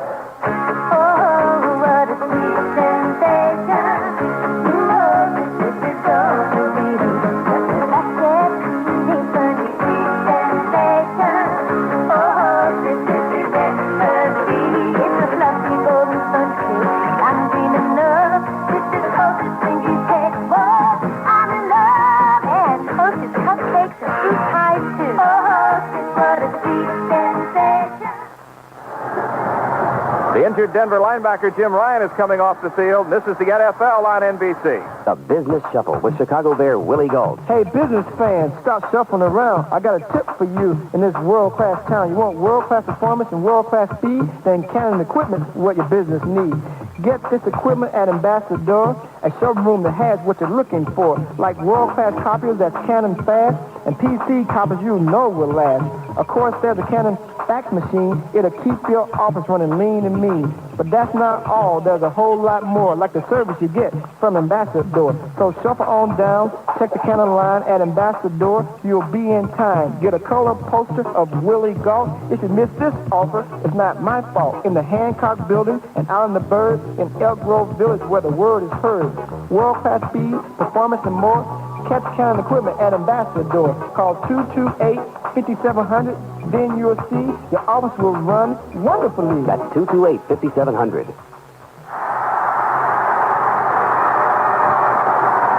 First and 10 for the Cleveland Browns at the 43 as Bernie Kosar lost the pass and on the right flat complete to Ernest Biner, and he stopped in his tracks at the 46-yard line. Gain of 3 on the play as Dennis Smith made the tackle. Darren Como, a 5-year veteran from Arizona State, has replaced the injured Jim Ryan at linebacker for the Denver Broncos. Como was the most valuable player on the special teams this year for the Broncos. It'll be 2nd and 6 at the 47 of Cleveland. Denver leading 10-7 with 9:39 remaining in the first half. Webster Slaughter, a rookie from San Diego State, puts out wide to the left. They split Biner and Reggie Langhorne wide to the right. Kevin Mack is the lone setback. Bernie Kosar backpedals, looks left, fires to Mack at the 40, gets a block across the 45-50, and deep into Denver territory at the 45-yard line. Rulon Jones made the tackle. No, what a great block by Paul Farron to come out there. It's a swing pass out of there. It's like a slip screen, they call it, where the back kind of slips out of the backfield. Then your linemen, they hit, they hold for about 2 seconds, and they flow out to the field. And Paul Farron just knocks the cornerback just as he's about to make the tackle.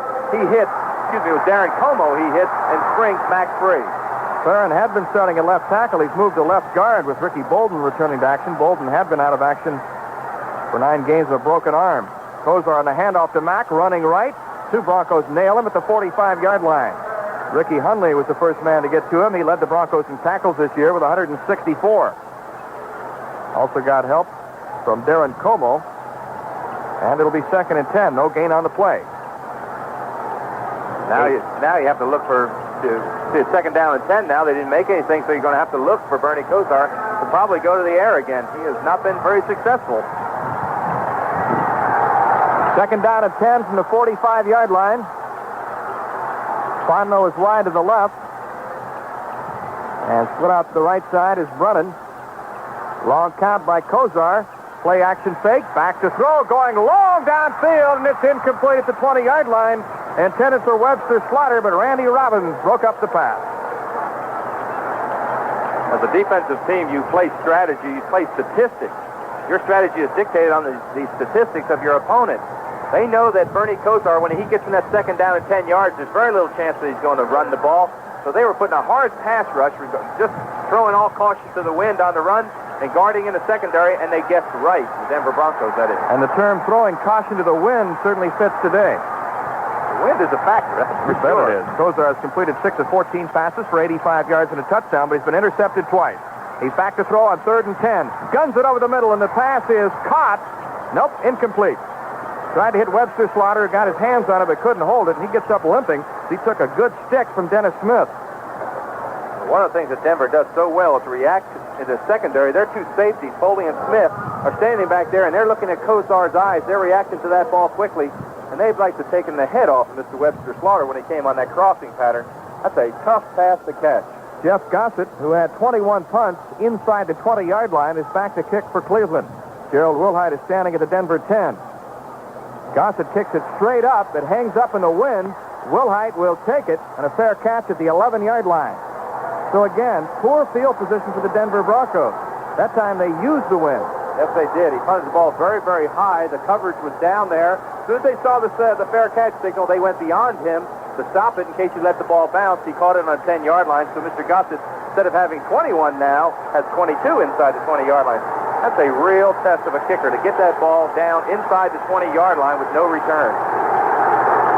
Denver moving left to right from the Broncos 10. They lead 10-7. Steve Watson is wide to the right. Mark Jackson is wide to the left.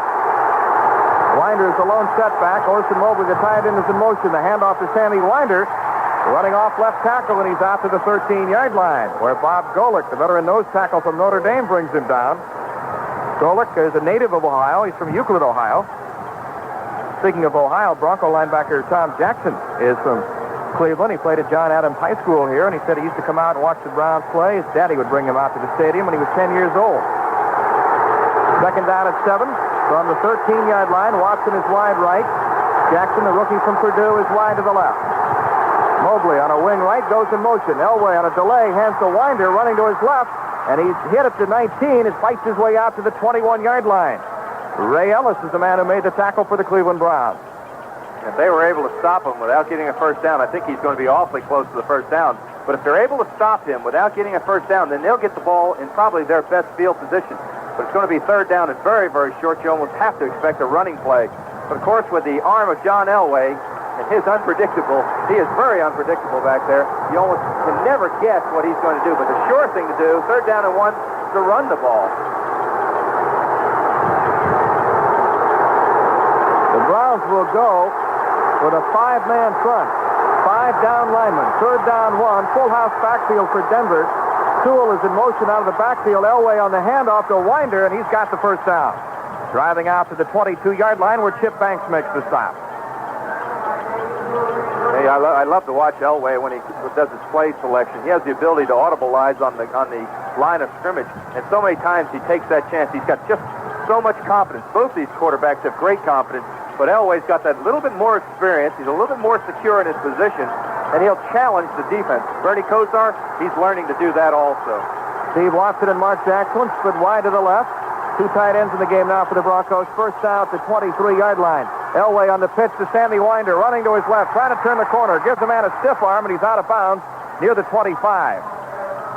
Clay Matthews and Chris Rockins chasing him out of bounds. Matthews had a shot at him just as he turned the corner, but he gave him a good stiff arm, managed to pick up a yard or so. Well, he ran the ball a long way. He must have run the ball 35 yards. Unfortunately for the Broncos, he was running left to right, so he was running just wide across the field, never got to the corner. I don't think he made much over a yard. No, about a yard, if that. In fact, I don't think he picked up anything. It's going to be second down and 10. 5:25 remaining in the second quarter. Denver leads 10-7 this AFC Championship game. Mark Jackson is wide left. Steve Watson is wide to the right. Mobley is on a wing left. The big tight end comes in motion. Elway's back to throw. He has time. Fires to Mobley at the 20. Tripped up at the 26-yard line. Good hard tackle by Ray Ellis coming up to meet him. What a tackle by Ray Ellis. He had to come up. He's taken Mobley, comes in motion. And as he's coming across, they snap the ball. He kind of just filters out into the flat area. Elway looks him off. He's looking downfield. The last second, he finds Mobley. Then it's a one-on-one tackle. Ellis comes up, makes that great stick. I don't know how Philadelphia ever gave up on him and let him come to Cleveland for literally nothing they gave for him. One of 5 former Eagles in a Cleveland uniform. John Elway has completed 6 of 8 passes for 43 yards from the shotgun on 3rd and 5. Back he goes. Looks over the middle. Nothing there. Retreats. Eludes Reggie Camp. Steps up. Guns a pass downfield, and it's dropped at the 45-yard line. Right through the hands of Mark Jackson. Frank Menifield was coming up from behind him. I'm sure he could hear him coming. That's probably why he dropped it. Yes, and it was a high pass. When you're a wide receiver and you run that 16, 17-yard curl pattern, the one thing you don't want to do is have that ball thrown high. Because if it's thrown high, you know that defensive back is going to come up and smash you, and you're stretched out there. You're much more vulnerable to the hit. You want it low, right into the belly where you don't have to jump up. Mike Horan is in to kick for the Denver Broncos. Gerald McNeil, a return to punt, 84 yards for a touchdown against Detroit, is standing back at the Cleveland 29. 4.5 remaining in the second quarter. Denver with a 10-7 lead. Horan fields the snap, gets the kick away.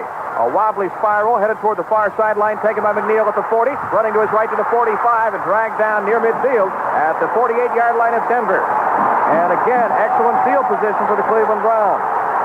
I saw a referee take a flag out of his hand and wave it in one of the Denver Broncos' faces. Maybe that's a warning. I don't know. He didn't throw the flag. He just kind of waved it in his face, and then he just kind of kept it in his hand. Now they're talking about it.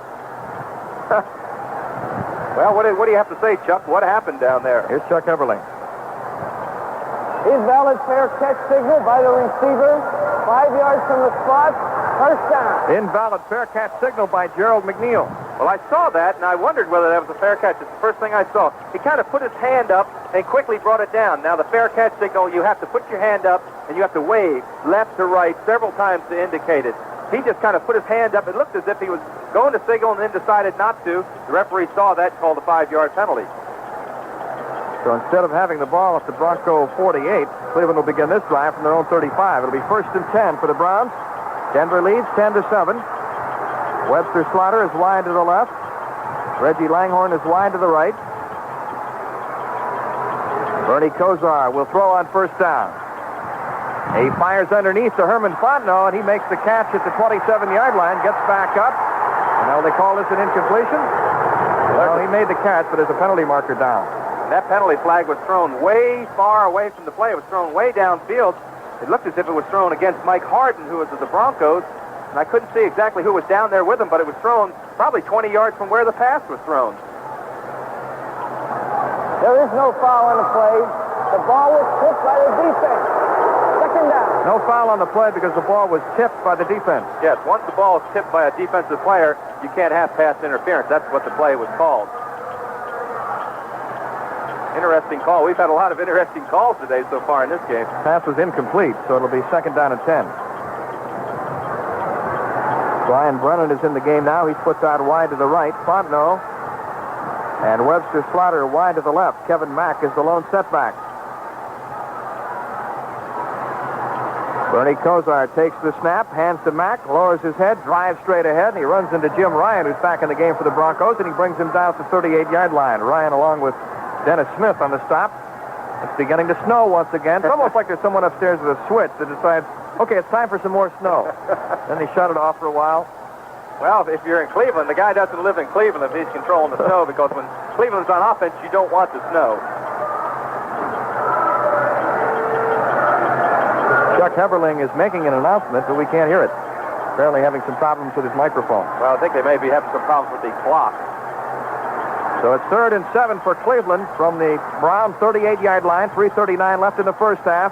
Kosar drops back inside the 30. He's firing long downfield for Clarence Weathers. He's got him to 30, 25, and down to the 20-yard line. He's the big play man for the Cleveland Browns. Last year he averaged 28 yards a catch, tops in the NFL. He doesn't catch many, but when he does, they're normally for big gains, and that's a 42-yard pickup. Now, I wish our fans could have seen the hesitancy that Kosar had on that play. He saw Weathers come off the line of scrimmage. The last second, he brought the ball back down. He decided he was going to throw it, then he brought it back down. Then all of a sudden, he saw Weathers break free, and the ball was thrown with just a beautiful touch. The ball was laid right into Weathers' outstretched hands. He got behind Dennis Smith on the play. First down for Cleveland at the Denver 20. Fontenot and Mack are split in the backfield behind Bernie Kosar. Kosar will throw again, swings it out of the backfield on the left side to Fontenot with a blocker ahead of him across the 20, heading for the near sidelines, and he's driven out of bounds at the 16-yard line. Mike Harden knocked him out of bounds. Herman Fontenot, a 2-year veteran from LSU, who was signed as a free agent on the recommendation of LSU coach Bill Armstronger, and Kurt Schottenheimer, who's Cleveland coach Marty Schottenheimer's younger brother. At that time, he was an assistant at LSU. He's now at Notre Dame. Well, I tell you, I am impressed with Bernie Kosar. He's been rattled. He's thrown 2 interceptions, and he takes a chance on that pass. He's got ice water in his veins today. He's throwing with a lot of confidence. He's a gutsy, big play quarterback. 2nd down and 5 from the 15-yard line. Kosar with a short drop, looks right, fires, and it's caught by Fontenot. Tries to break a tackle, and he's dropped at the 7-yard line. It'll be 1st and goal to go for the Cleveland Browns. Dennis Smith made the tackle on him. Now these fans are coming alive here. I can feel this booth shaking. This is quite an old stadium, and this booth is shaking. 2:09 remaining in the first half. Denver leads 10-7, but the Browns are threatening again. Fontenot's had an outstanding first half. 5 receptions for 54 yards and a touchdown. And now we'll get the 2-minute warning. So that's the 2-minute warning, but there'll be no warning when the lights go out. Keep an ever-ready flashlight close at hand. More power to look, more power to search, more power to play, more power to sing and sing. We sing today, ever ready, more power to the USA. Ever Ready makes Every kind of flashlight for every kind of need. More power to the USA! If but for all that you do, somehow you always come through. You make it go now. You got to know how. You're a fighting shining through. You really make it work. If but for you. Anheuser-Busch, St. Louis, Missouri. Mel Proctor with Dave Rowe back in Cleveland. Stay tuned for the halftime show with Stan Martin, and you'll have a chance to win a fine gift for your home furnished by Samsung, makers of affordable home electronics. All it will take is a phone call, and you could be the winner. First and goal to go for the Cleveland Browns at the 7-yard line, moving right to left. Bernie Kosar mixing his plays nicely in his first half, although he was intercepted twice, forced a couple of passes. But aside from that, been very good play calling. Yeah, they've capitalized on his ability to throw that ball. He threw that ball just fantastically to Clarence Weathers. That was a very impressive throw. Now they're down on the 7-yard line. The one thing they don't want to do in this situation is have to settle for a field goal. That's the last thing they want to do. This is the end zone where Mark Moseley missed that big field goal last week and almost blew the playoff. First and goal to go for the Cleveland Browns, moving right to left at the Denver 7. Bernie Kosar, whose rights were acquired from the Buffalo Bills for 4 draft picks, grew up watching the Browns play. Ryan Sipe was one of his heroes, a former Brown quarterback. Kosar waiting the snap from Mike Babb. On first and goal to go at the 7-yard line, Mack is the lone setback. Reggie Langhorn is in motion. The handoff to Mack, running to his right, and he's stopped by 3 Broncos at the 7-yard line. The ball pops loose, but the play had been blown dead. Ken Woodard was the first Bronco to get to him. Now, what you have to do in this situation is you have to fool the defense. The defensive secondary doesn't have to drop very deep because they're in the end zone, so their drops are going to be short. So what you've got to do is you've got to fool them with a pass pattern. The old pick play in basketball, even though you can't pick in football, you have to do some type of a crossing pattern where you get somebody free. Or you have to do the quick slant in the middle where you just bust somebody up in there before the defense can make their adjustments to on the rush. Ernest Finer and Webster Slaughter split wide to the left. Clarence Weathers is back in. He's split out to the right side. Kosar on the handoff to Mack, straight ahead, driving inside the 5, down to the 2-yard line. Freddie Gilbert made the tackle for the Denver Broncos, but it looked like Denver was anticipating a pass, and instead they got a run. Absolutely. That's how you fool them. Everybody was thinking pass in that situation. He runs back, hands the ball on a late draw, and he just runs up the middle. That's what I mean when I say you have to fool them. And the clock is ticking down. Cleveland wants to have no time on the clock when they get this ball if they score. 45 seconds left in the half. 2 tight ends in the game now for Cleveland. Travis Tucker and Harry Holt. It's third and goal to go from the 2-yard line. Finer and Mack are the running backs. Play action fake by Kosar, running to his right, being chased by Jim Ryan. Throws on the run and throws it down on the turf at the 1-yard line. The Broncos are screaming intentional grounding, but I don't see a flag. Well, I don't know. I thought I saw a flag on the sideline, but it may be a piece of paper. But yeah, intentional grounding is called against Bernie Kosar, and he's furious as he runs up to the referee, Chuck Heberling, and begins to protest. Well, he had someone in the end zone, and that's what he's yelling. I had someone in the end zone. He was running to his right. He took the ball, and when he threw it, it looked like he just threw it into the ground. But he had someone in the end zone. He didn't throw it far enough.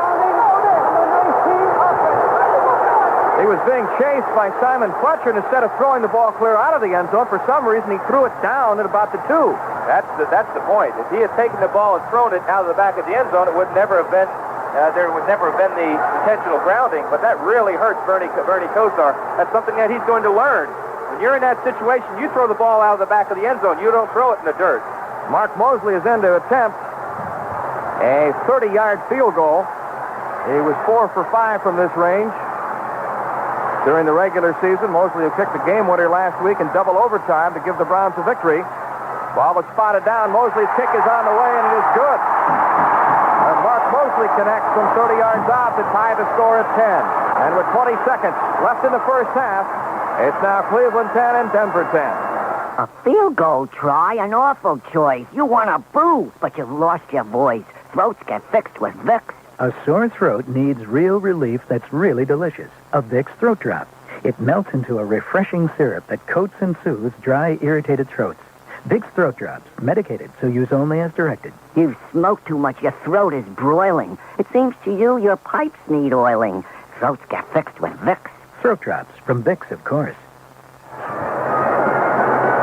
Mark Moseley's field goal is tied to score at 10 with 20 seconds remaining in the first half. It's been quite a story for Moseley, who was selected the most valuable player in the NFL in 1982, the only kicker to be so honored. Released earlier this year by the Washington Redskins, picked up by the Browns.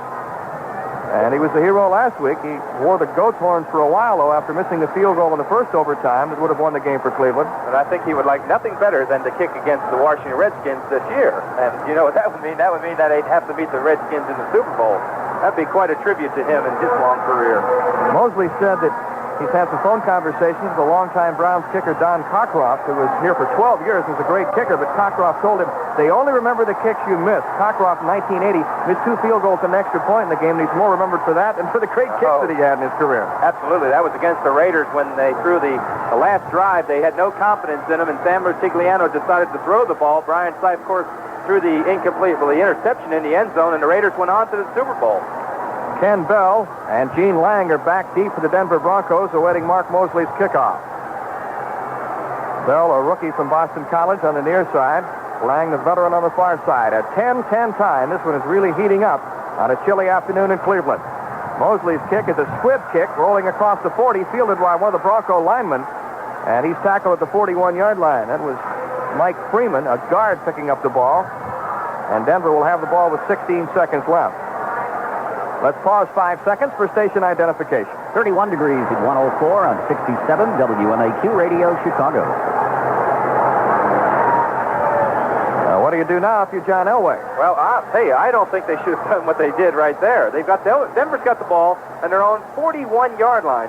If they get about 20 yards on a quick pass, they've got 16 seconds. They've got enough timeouts. They may get Karlis in field goal range. 3 wide receivers to the left side. Jackson, Johnson, and Watson for Denver. Elway back to throw. With time, stepping up in the pocket, guns it underneath to Clint Sampson, heading for the far sidelines, and he's out of bounds near midfield with 10 seconds left. The Broncos have 2 timeouts remaining. That time Elway sent 3 wide receivers deep, brought Sampson across the field underneath, and he was wide open. Now they have 10 seconds, so they have time to run a pass. What they have to do is run some type of a pass where he can go down and call a quick timeout. Now, if you're Cleveland and he goes down and runs that curl, you might just not tackle him. Let him get up. Don't let him call timeout. Rich Karlis has kicked a 51-yard field goal this year. And where the wind is swirling and blowing today, it would be very difficult on a day like this. And Billy Bryan just called in and said, hey, we got a dirty ball here. I want to change this. So they're going to run a clean ball in from the sideline. Bryan, the Broncos setter, a 10-year veteran from Duke. Elway from the shotgun. 10 seconds left in the first half. A 10-10 tie. Back goes Elway. Again with time. Fires over the middle, and it's incomplete at the 40-yard line. Elway trying to hit Vance Johnson, but well covered by the Browns. And now that compounds his problems, because now he only has 5 seconds left. Now he's almost has to throw the ball deep. Either deep or a quick out pattern to pick up about 8 to 10 yards, but there's just not enough time to throw a pass, complete it, and get the clock stopped in 5 seconds. Second down and 10 from the Cleveland 49-yard line. Steve Watson goes wide to the left. Mark Jackson is wide to the right. Vance Johnson in the slot left, and Elway from the shotgun. He drops back, firing toward the far sideline, and throws it out of bounds. Gerald Willhite was the intended receiver, but that will bring the first half to an end. So at the end of the first half, before a sellout crowd of over 80,000 here at Cleveland Stadium, the Broncos and the Browns are tied 10-10 in this AFC Championship game. This is Bob Golick of the Cleveland Browns with a special message for everyone in our radio audience. Today we're at Health Hill Hospital in Cleveland. Health Hill is a unique United Way-supported pediatric specialty hospital serving the children of Cleveland. Bobby was referred to Health Hill for control of his acute asthma attacks. He participates in a unique outdoor program which is generally unavailable to children with asthma. As time goes by, success builds on success. Barriers to better health are steadily overcome, and hard-won feelings of achievement begin to show. Because of the love, the caring, and the determination to succeed, people like Bobby are are winning. Winning their fight to overcome their problems. That's why Bobby can say thanks. Because thanks to you, it works. For all of us. The United Way. This message furnished by the National Football League.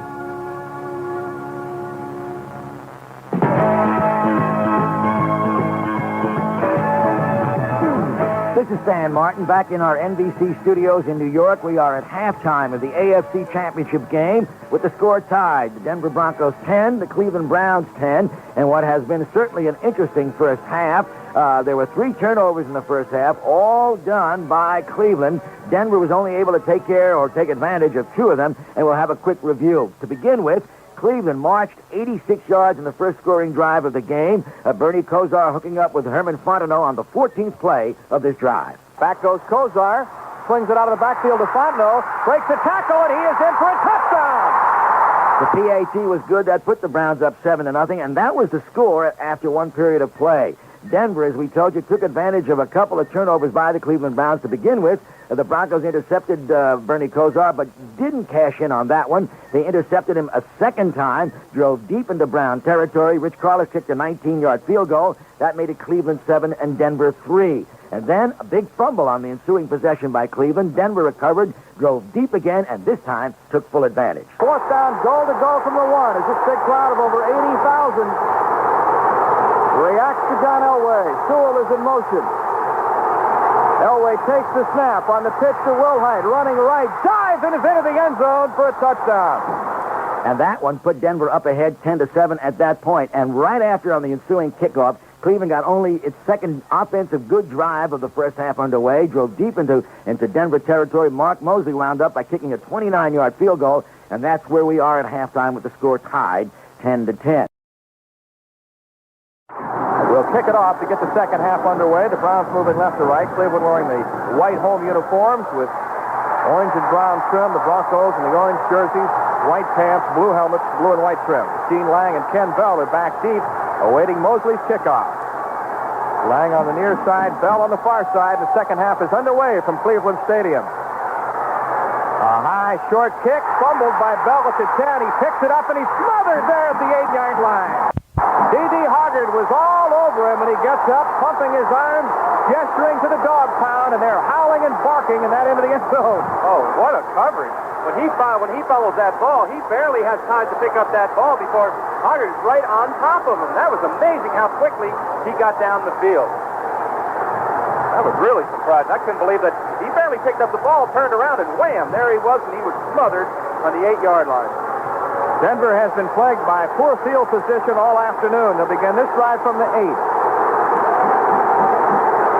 Gerald Willhite in the backfield for Denver, along with Gene Lang on the delay. The handoff is to Lang, who's hit and dropped at the 9-yard line by Eddie Johnson.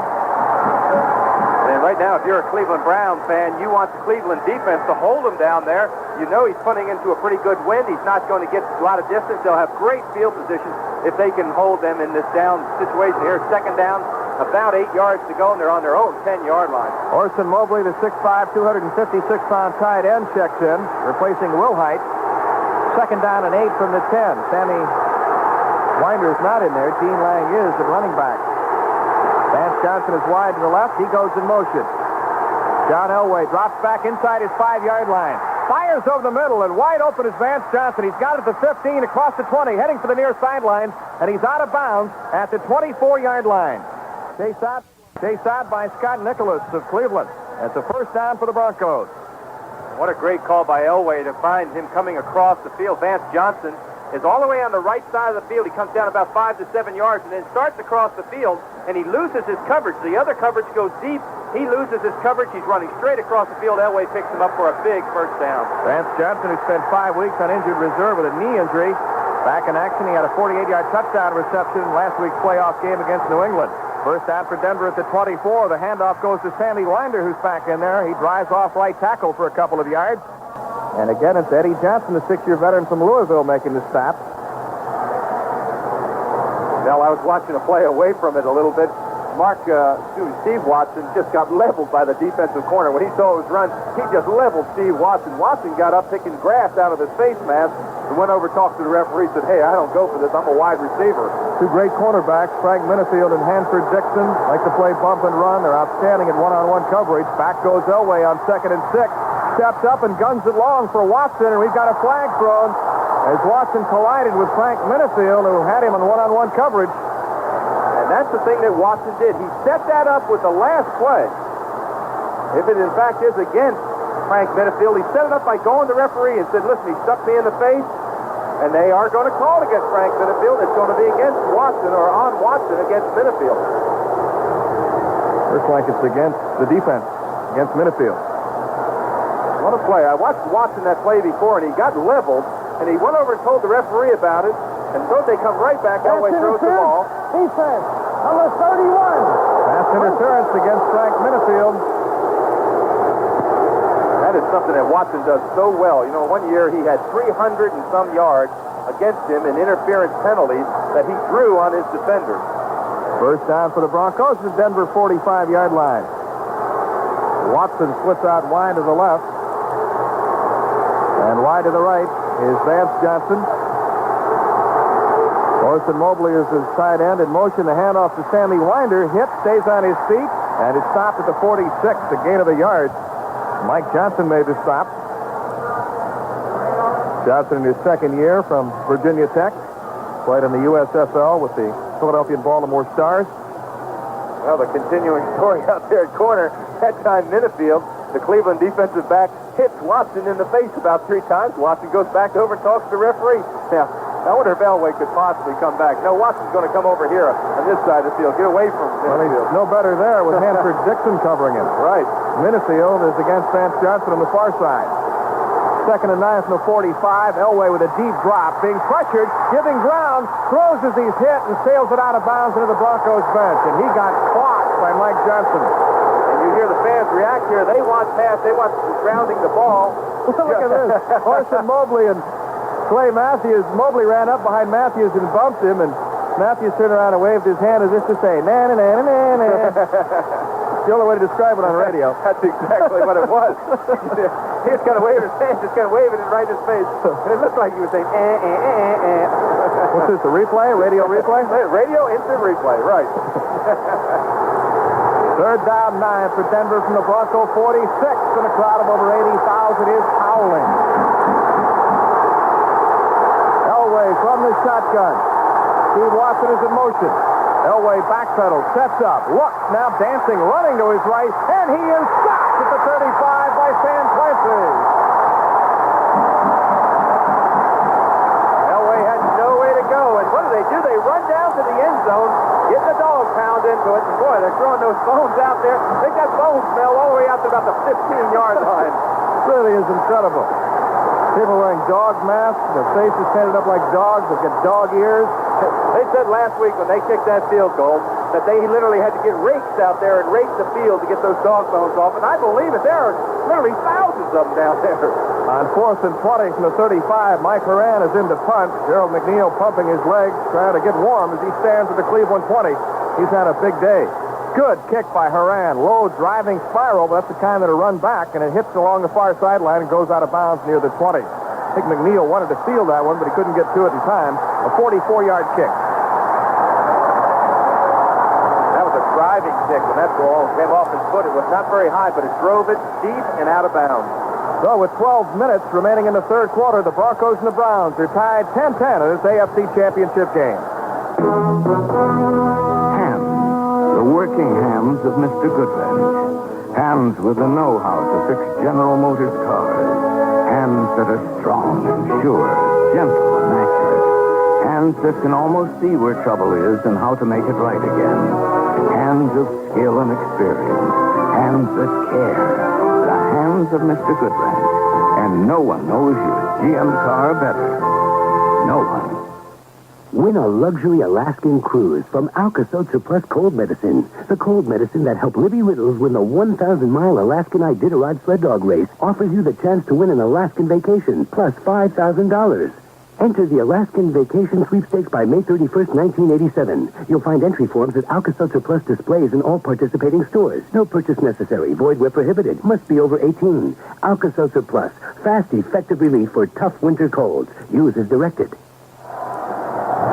Mel Proctor with Dave Rowe back at Cleveland Stadium, and this town has fallen in love with the Cleveland Browns. They're hungry for a winner in this city, and things are improving. The Cleveland Indians should be a challenger in the American League East this year. The Cleveland Cavaliers are a good young team, although they're still in last place, and the Browns have just absolutely captivated this town. Well, they have, and it's been a long time since 1964 that they've had a playoff championship game here. Of course, those are the old days of Jimmy Brown, Otto Graham, those type of players. So they've had a long dry spell. Cleveland's ball, first down at the 21-yard line, a 10-10 tie with 12 minutes remaining in the third quarter. The Browns have Ricky Bolden, Cody Rice at the tackles, Paul Barron and Dan Fiker the guards, and Mike Babb, who is not wearing an undershirt. He's the center. He's got those bare arms sticking out. His idols are Tarzan and Conan. He says he admires Conan because he's big, strong, and honorable. He never hurts a woman, and he's not afraid of anything. And apparently, Mike Babb is not afraid of cold weather.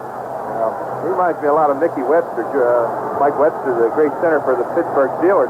I used to play against him, and he'd go out there, it'd be freezing, and he'd have those big arms, and they'd be bare there, and you'd look at him, and just be bright red, and that's what Mike Babb's arms are. They're just bright red today. He appears to be the only player on either team that's not wearing some sort of undershirt. Well, you know, there was a lot of discussion this week about taking the Cleveland Browns went down to Florida to practice. And Marty Schottenheimer, coach, said, listen, I don't want to have the distraction of the players trying to keep warm during practice. I want them to practice and enjoy practice. And they have enjoyed practice. They had a good week of practice. Will not operate for the rest of this game. Apparently The field judge will keep the 30 seconds on the field. 30-second clock is not operating, says Chuck Heberling. Now, that could be an important thing, Mel, because the 30-second clock is set in the end zone so the quarterback can see it and he can time his plays. Here come the Browns, moving left to right from the 21-yard line. Herman Fontenot and Brian Brennan are wide to the right. Webster Slaughter is wide to the left. Kevin Mack is a lone setback. Bernie Kosar on the handoff to Mack. Starts up the middle, bounces to the outside, racing to the near sideline across the 25-30, and knocked out of bounds at the 32-yard line by Lewis Wright. Herman Fontenot threw a great block for Mack, a 13-yard pickup, and a first down. Well, so did Brian Brennan. He's the wide receiver on that play, and he has to hook the cornerback. Now, he doesn't throw a big block because he's not a big person, but he kind of throws a nagging block around the legs and the ankles. The cornerback couldn't get free, and the running back, Kevin Mack just went around the outside. Good block by Brian Brennan. Reggie Langhorne is wide to the right. Webster Slaughter split to the left. Fontenot and Mack are the running backs, split behind Bernie Kosar. Fontenot is in motion out of the backfield. Kosar with play action, looks to his right, guns the pass to Fontenot, and he's knocked out of bounds near the 40. Tried to elude Lewis Wright, and then was driven out of bounds by Dennis Smith, a Pro Bowl free safety for the Broncos, who missed last week's game against New England with a knee injury. Randy Robbins started in place of him. I'll tell you, Fontenot, coming out of that backfield, has as good a hand as any running back you'll see coming out of the backfield. He is just making an excellent around turn. High, low, it doesn't make any difference. He's got very good hands. He was a wide receiver at LSU. Second down and 5 from the Cleveland 39. Kosar on the handoff to Kevin Mack, slanting off the left side across the 40 and out to the 42-yard line, close to a first down. Carl Mecklenburg and Rulon Jones made the tackle. Mecklenburg is known as the albino rhino. Boy, he is quite a player. When Mecklenburg came in, he really is the one that you have got to control on the defense. He does so many different things. He lines up all across the field. He's got 130 tackles, so he's the number 2 tackler on this Denver Bronco team. 9.5 sacks, and he's a linebacker, defensive end, lineman, whatever you want to call him. He plays that position. 3rd and 1. I formation. Biner has joined Kevin Mack in the Cleveland backfield. Ernest Biner is the lead back. The handoff to Mack, and he is hit, but breaks the tackle, fights forward, and it's going to be very close. He broke out of the tackle of Tom Jackson, who had him stopped for a loss. Boy, Tom Jackson just slid through the line and met Kevin Mack, and it's so surprised Kevin Mack, he didn't even have time to get his weight going forward. He caught him, he just guessed that he was going to do it. He guessed that the ball was going to be handed to him. He slipped through the line and just smacked Kevin Mack, made him come up about a yard short. So a loss of a yard, and Jeff Gossett is in the punt on 4th and 2 from the 42. Gerald Willhite stands at the Denver 15. Gossett drives his foot into it. A high driving spiral. Willhite will let it hit. It'll roll inside the 10 and into the end zone for a touchback. But that was a kick. The wind must have been blowing that way because that was about almost a 57-yard kick. Wow, what a kick. It's really difficult to judge the wind. It swirls. It changes directions. And now we've got a timeout with 10:20 remaining in the third quarter. The Broncos and the Browns tied 10-10. More great news from Sears. A ratchet is only as good as its warranty. This one is part of a 53-piece Craftsman Mechanics tool set that's warranted forever. And the great news from Sears is that right now, all 53 pieces, including 3/8 and quarter-inch drives, and metric and standard sockets are just $39.99. So hurry. Our warranty lasts forever. But at this price, quantities won't.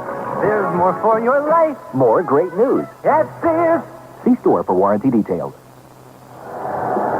The Broncos and the Browns are meeting for the first time ever in postseason play, and they're tied 10-10. This is the NFL on NBC. Now I'm a believer, not afraid, no doubt in my mind. Feeling is believing at your local Chrysler Plymouth dealer. The deals he's making right now will leave no doubt in your mind about where to go for a new car. From the economical America to the luxurious New Yorker. From the hot new Sundance to the top-performing GTS. Your Chrysler Plymouth dealer has a great lineup of high-technology front-wheel drive cars. And his exclusive 5-year or 50,000-mile protection plan is something you can really believe in. So, for great deals on great new cars, see your local Chrysler Plymouth dealer today. He's ready to make you a believer. Now I'm a believer, I'm a believer, I'm a believer, yeah, I'm a believer, yeah, I'm a believer.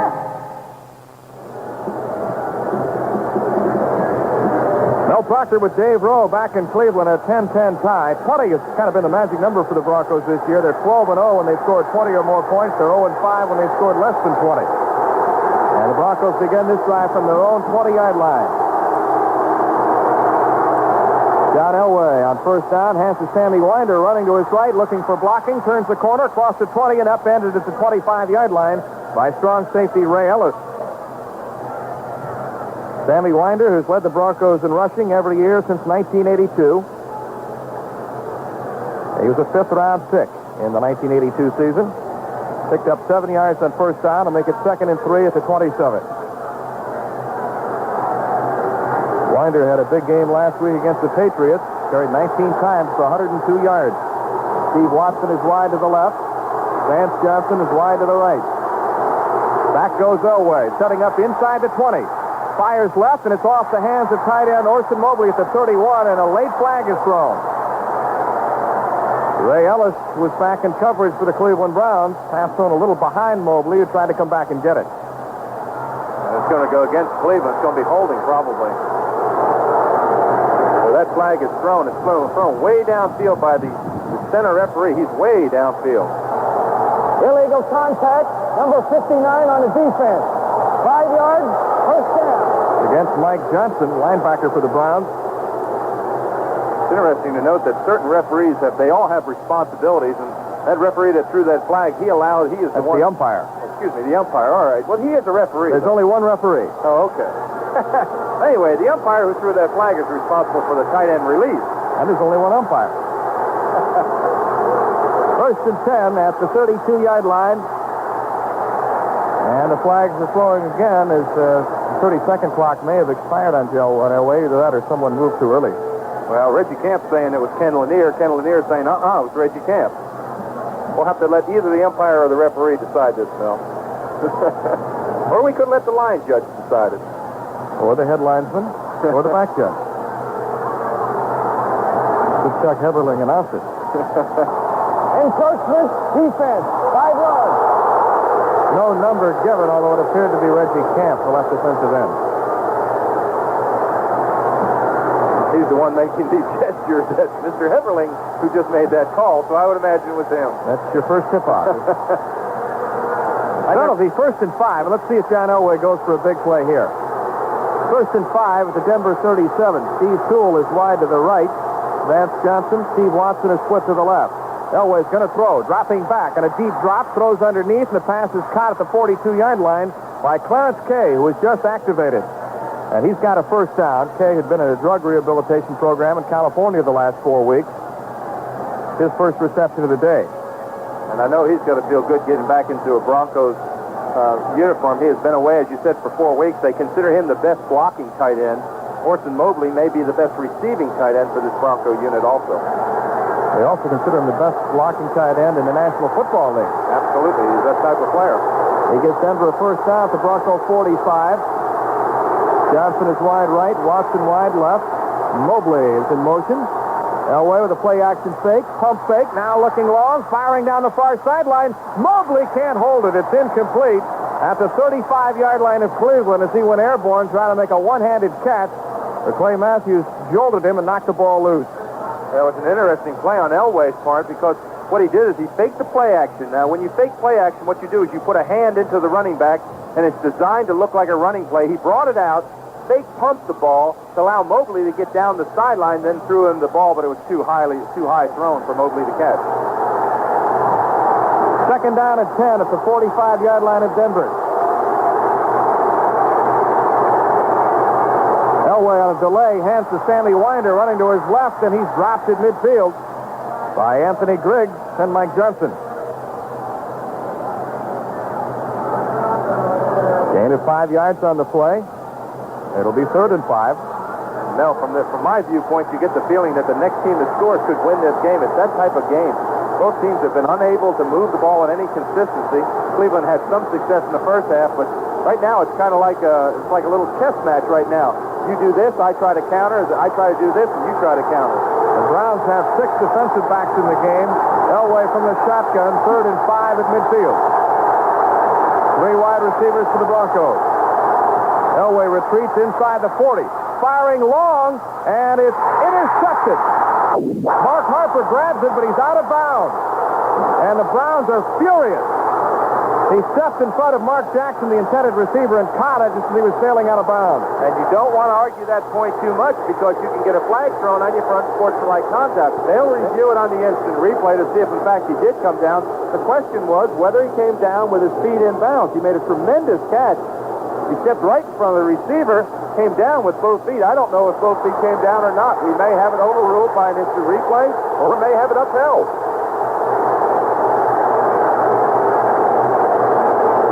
It was a great play. See if it stands. Although they say he was out of bounds. That was the ruling. See what the replay says. Well, we're having the ruling. The officials are high above the stadium. They've got the instant replay. They're looking at it to see if, in fact, he came down with both feet in bounds. What do you think, Chuck Everly? After instant replay, look. The pass was intercepted by Cleveland. How about that? So it is an interception. Mark Harper, a rookie free agent from Alcorn State, picking it off, and Cleveland will take over. As the Broncos were intercepted not only by Harper, but by the replay. They were. The first interception John Elway has suffered this afternoon. Bernie Kosar has been picked off twice. First down for the Browns at the Cleveland 30. A 10-10 tie with 8:25 remaining in the third quarter in this AFC Championship game. Reggie Langhorne is wide to the right. 3-year veteran from Elizabeth City State. Webster Slaughter is wide to the left. Ernest Feiner and Kevin Mack are in the I formation. Bernie Kosar takes the snap. Play action fake. Back to throw. Firing long downfield. And he overthrows the intended receiver, Webster Slaughter, at the 30-yard line. But he was well covered by Mike Harden, the right cornerback for Denver. But that's an open-em-up pass. Kosar threw that ball about 50 yards in the air just to get those defensive backs, just to let them know that he can throw that ball deep. Now he's got second down and 10. Now he'll come back probably to a safe pass in the 12 to 17-yard range, maybe a curl, but it's almost a definite passing situation, second down and 10. But that's what the defense is thinking. Defensive linemen are saying, let's get pressure on them. Second and 10, definite passing situation. Bernie Kosar, who had 3 400-yard passing games this year against Miami and Pittsburgh in the regular season, last week in the playoffs against the Jets. The handoff to Fontenot running left, spins and breaks a tackle, and he's tripped up at the 30-yard line. So they will lose a yard. Steve Wilson came up to make the tackle. Well, I told you it was a definite passing situation. He just didn't hear me. He decided he wanted to try to run the ball, but Denver they play good, solid defense. When I say solid, they don't guess. One thing will get you in trouble quicker than anything as a defensive player is to guess and guess wrong. Denver plays solid up front. Their linebackers react quickly to the ball, and they don't make mental mistakes. Lawrence Weathers, who had a 42-yard reception in the first half, is in the game now for Cleveland. 4 wide receivers, 2 to each side. Fontenot is in the backfield as Kosar drops back to throw. Has to fire it in a hurry. It's underthrown and incomplete at the 45-yard line, although the intended receiver went down. That was Webster Slaughter. Looks like he got his feet tangled up with Steve Wilson. But Rulon Jones was in there putting a lot of pressure on Bernie Kosar. That'll bring up 4th down. Well, Rulon Jones, who's a great sack man, of course, he's got 13 and a half sacks. He had a couple big sacks last week, one for a safety. He put tremendous pressure on Kosar. Kosar couldn't wait for the play to develop and had to just unload the ball. Jeff Gossett, who averaged 41.2 yards per kick this year for Cleveland, is in to punt.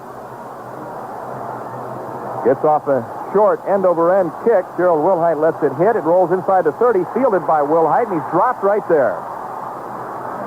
A 42-yard punt.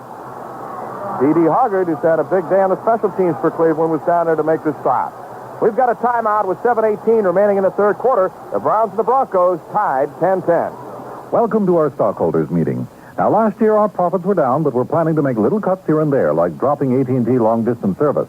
Sir? Oh, no. Yes, Wilson? Wilson, 1 share. Right. With another long-distance service, we may not save that much, and we'll lose the quality and reliability of AT&T. Good point. All in favor of keeping AT&T long-distance, signify by saying aye. Aye. Next, the stockholders gala party. Sir? Now, in order to save money, Sir? everybody will bring 1 deviled egg. Sir? Yes, Wilson? Wilson, 1 share. Yes. You know, AT&T... Wilson, we voted on keeping AT&T. But I thought the stockholders might like to know that AT&T has just lowered their out-of-state day and evening direct dial rates again as of January 1st. Thank you. Now, if we make costumes out of bed sheets... Wilson, 1 share. What? And AT&T is an even greater value with volume discount calling plans like Pro America and Pro State. Great. Are you finished? Yes, sir. Now, if you ask your moms to each make a dozen chocolate chip cookies... Wilson, 1 share. This better not be about AT&T.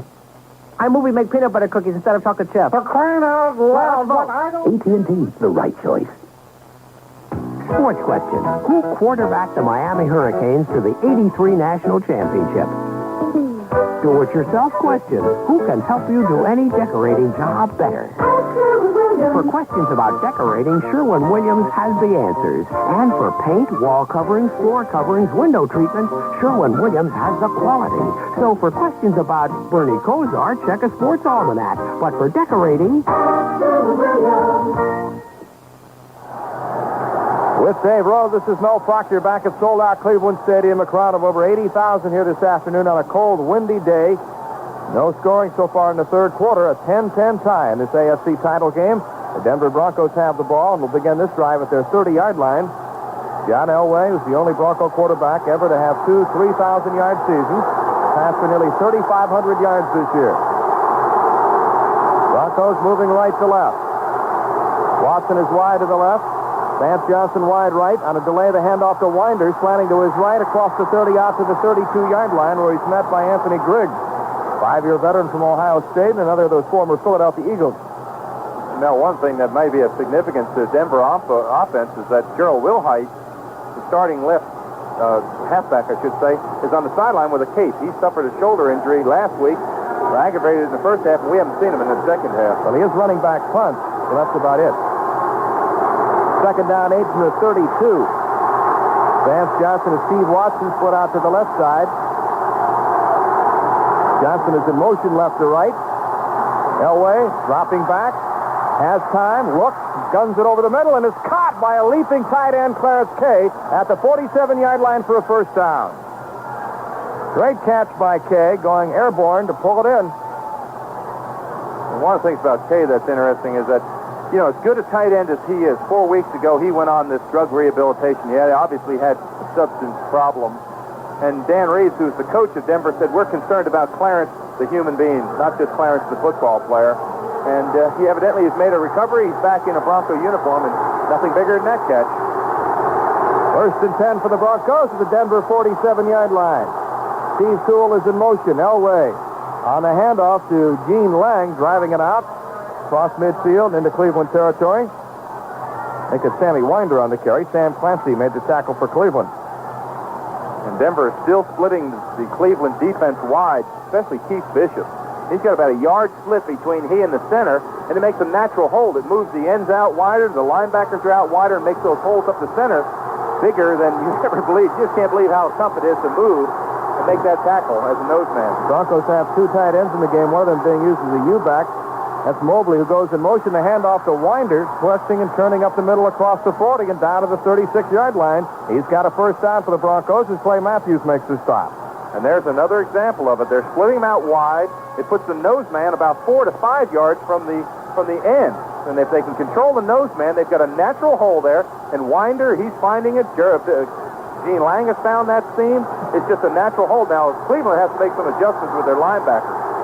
Vance Johnson is wide to the left. Steve Sewell is wide to the right. Willhite is back in there at running back along with Sammy Winder. They hand off to Willhite.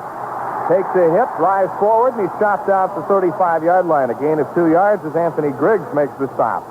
And it's good to see Willhite back there if you're a Denver Bronco fan, because he is one of the premier running backs, blocking backs, and, of course, receivers coming out of the backfield. He had 64 catches in the regular season. He's an integral part of this Bronco offense. He broke the Bronco record for receptions by a running back in a season. The old mark was set by Bo Dickinson with 60 catches in 1962. Second down and 8 for Denver at the Cleveland 35. Elway dropping back quickly. Looks and guns it underneath the pass. Is caught by Orson Mobley for a first down at the 26-yard line. We've got a penalty marker down back near the line of scrimmage. And that's, I believe, it's going to be a personal foul against Cleveland for roughing the quarterback. Richie Camp came in there late and looked like he got a free shot at John Elway, so that'll be tacked on if, in fact, it is. Unnecessary roughness, number 96, roughing the passer. That's exactly what it was.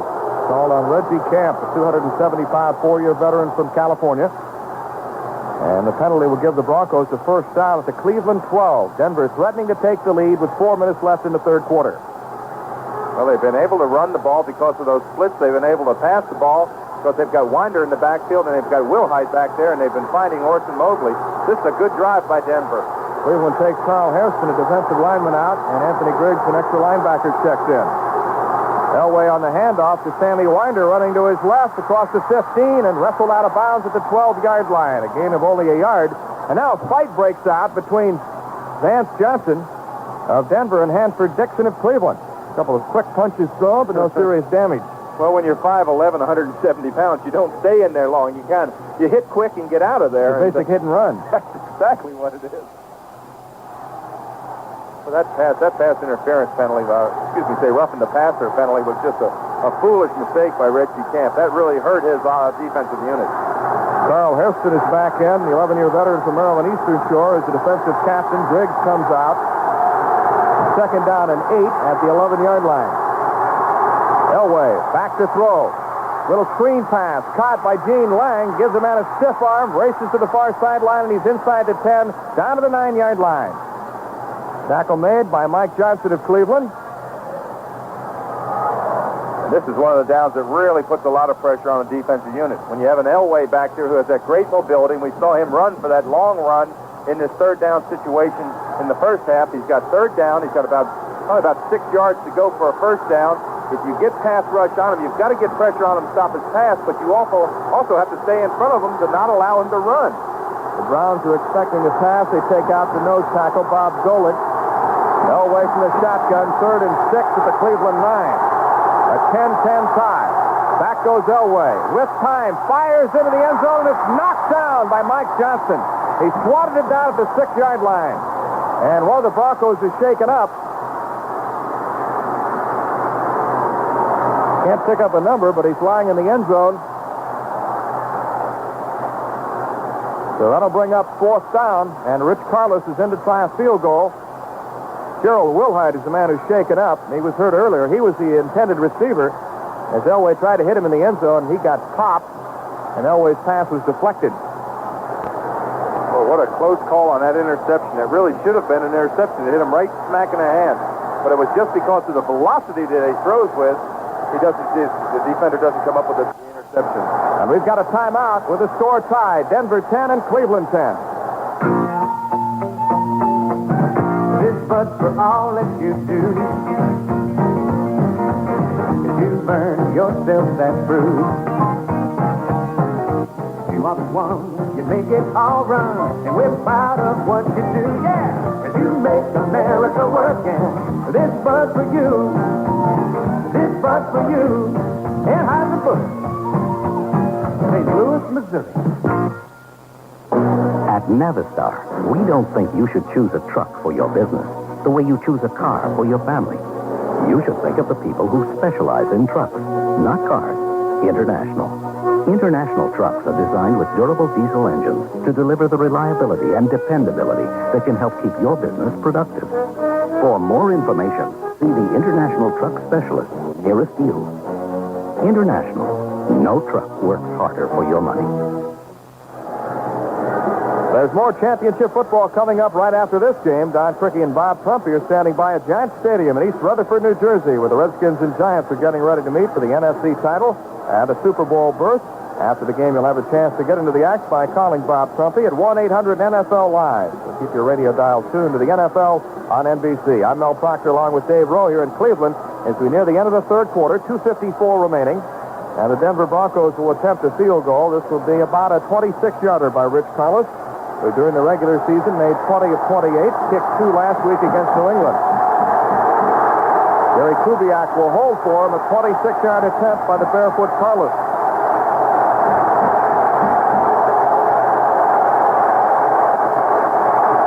Kubiak, with his hands spread, takes the snap, spots it down, the kick is on the way, and it is good as the Denver Broncos take the lead on Rich Karlis' second field goal of the game. It's now 13-10 Denver.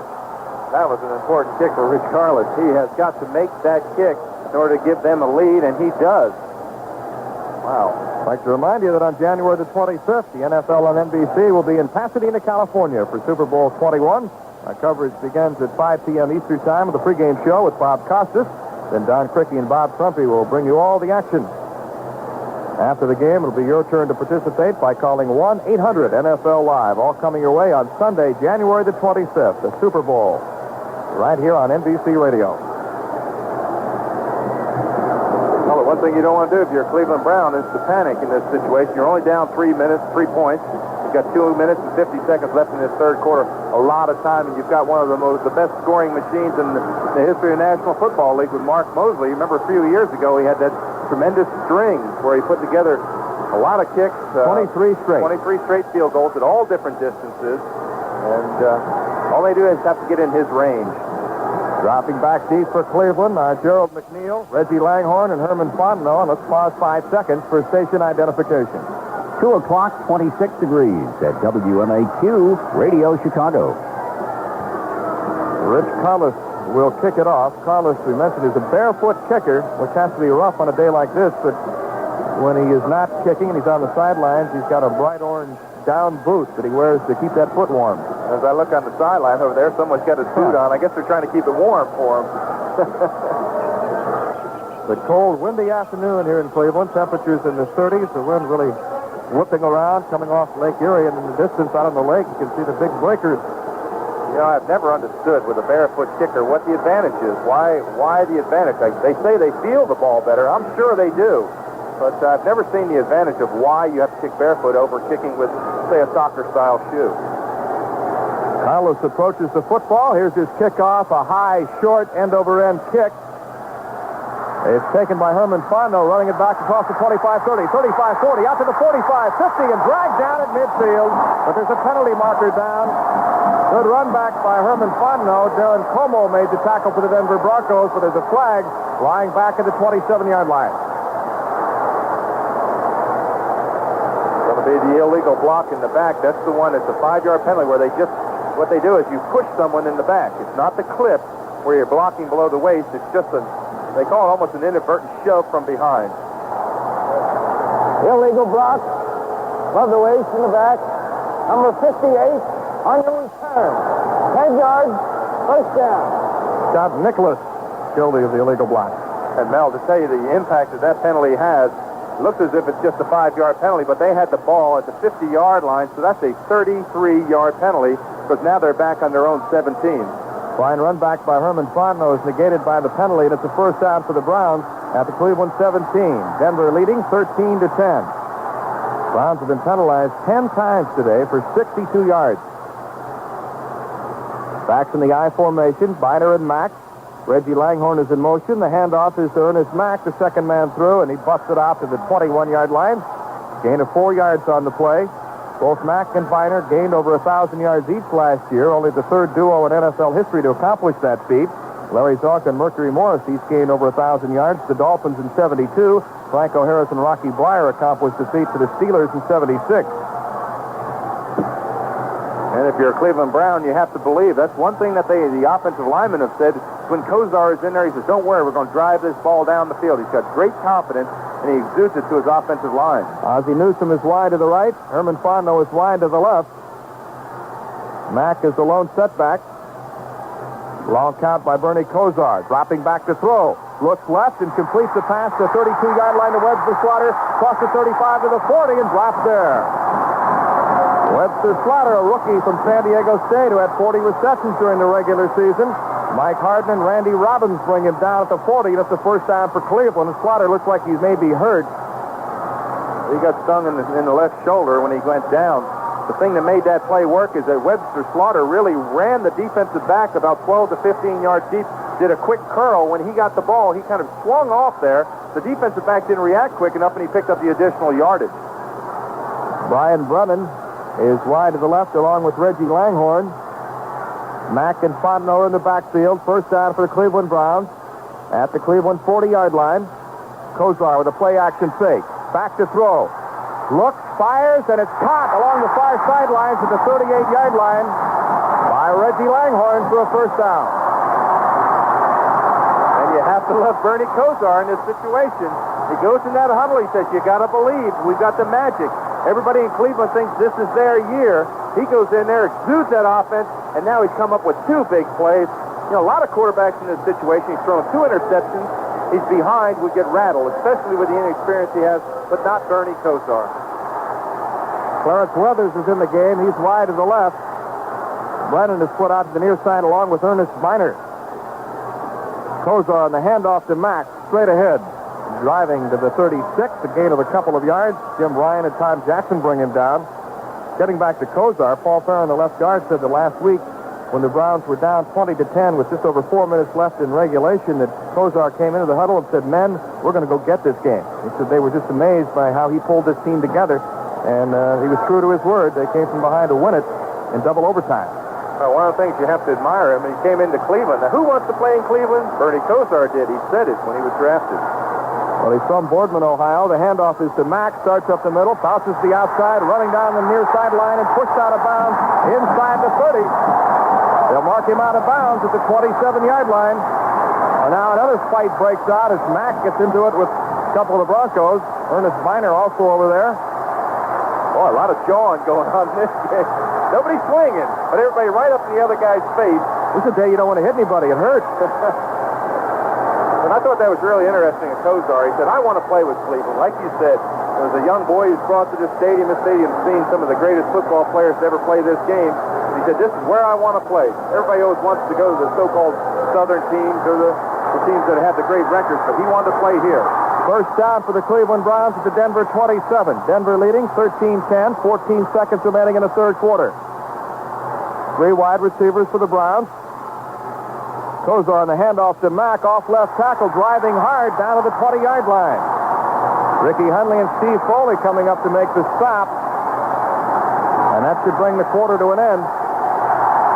Kevin Mack was carried 20 times for 82 yards. And that's the end of the third quarter. From Cleveland Stadium as the Browns are coming to life behind the running of Kevin Mack. And at the end of 3 quarters in this AFC Championship game, it's Denver 13 and Cleveland 10. A cough has turned your throat to paste. You want relief and good taste. Throats get fixed with Vicks. Problem throat? You want a Vicks throat drop. It's real relief and really delicious. Melts into a refreshing syrup that coats and soothes dry, irritated throats. Vicks throat drops, medicated, so use only as directed. You're skiing and shushing on the fly. You look great, but your throat is dry. Throats get fixed with Vicks. Throat drops from Vicks, of course.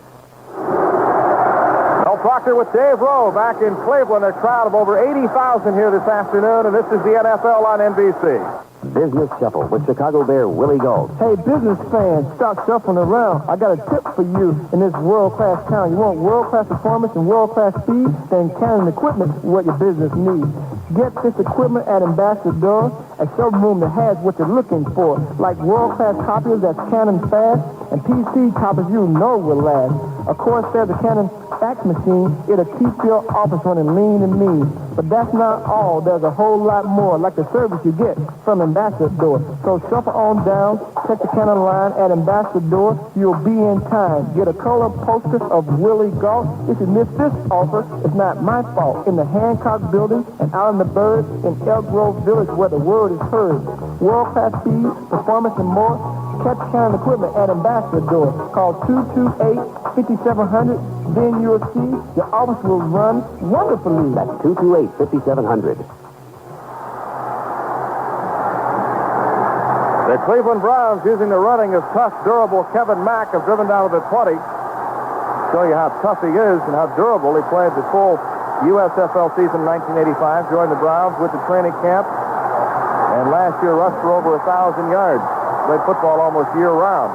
Second down 3 at the 20. Action moving right to left. The handoff to Mack, running to his right. Across the 20, driving forward, inside the 15, down to the 14-yard line and a first down. Just running over Denver Broncos, Steve Foley finally brought him down. And what a block by Kevin Biner. Biner's been on injured reserve for, 8 or 9 weeks, and he comes in here, throws a great block. It is the running of Kevin Mack, but Biner's the one that really is throwing the great block on that play to spring him. Mack and Biner had played only 7 quarters together this year until being reunited this afternoon in this playoff game. First out at the 14-yard line of Denver. Harry Holt, the tight end, shifts from the right side to the left. Mack is the lone setback, a wide receiver to each side. And it's Mack again, straight ahead, driving down to the 11-yard line. Carl Mecklenburg makes the stop. Another little skirmish breaks out. And who starts it? It was Biner. He's downfield throwing blocks on Lilly, the safety, on that play. He just went down and leveled him.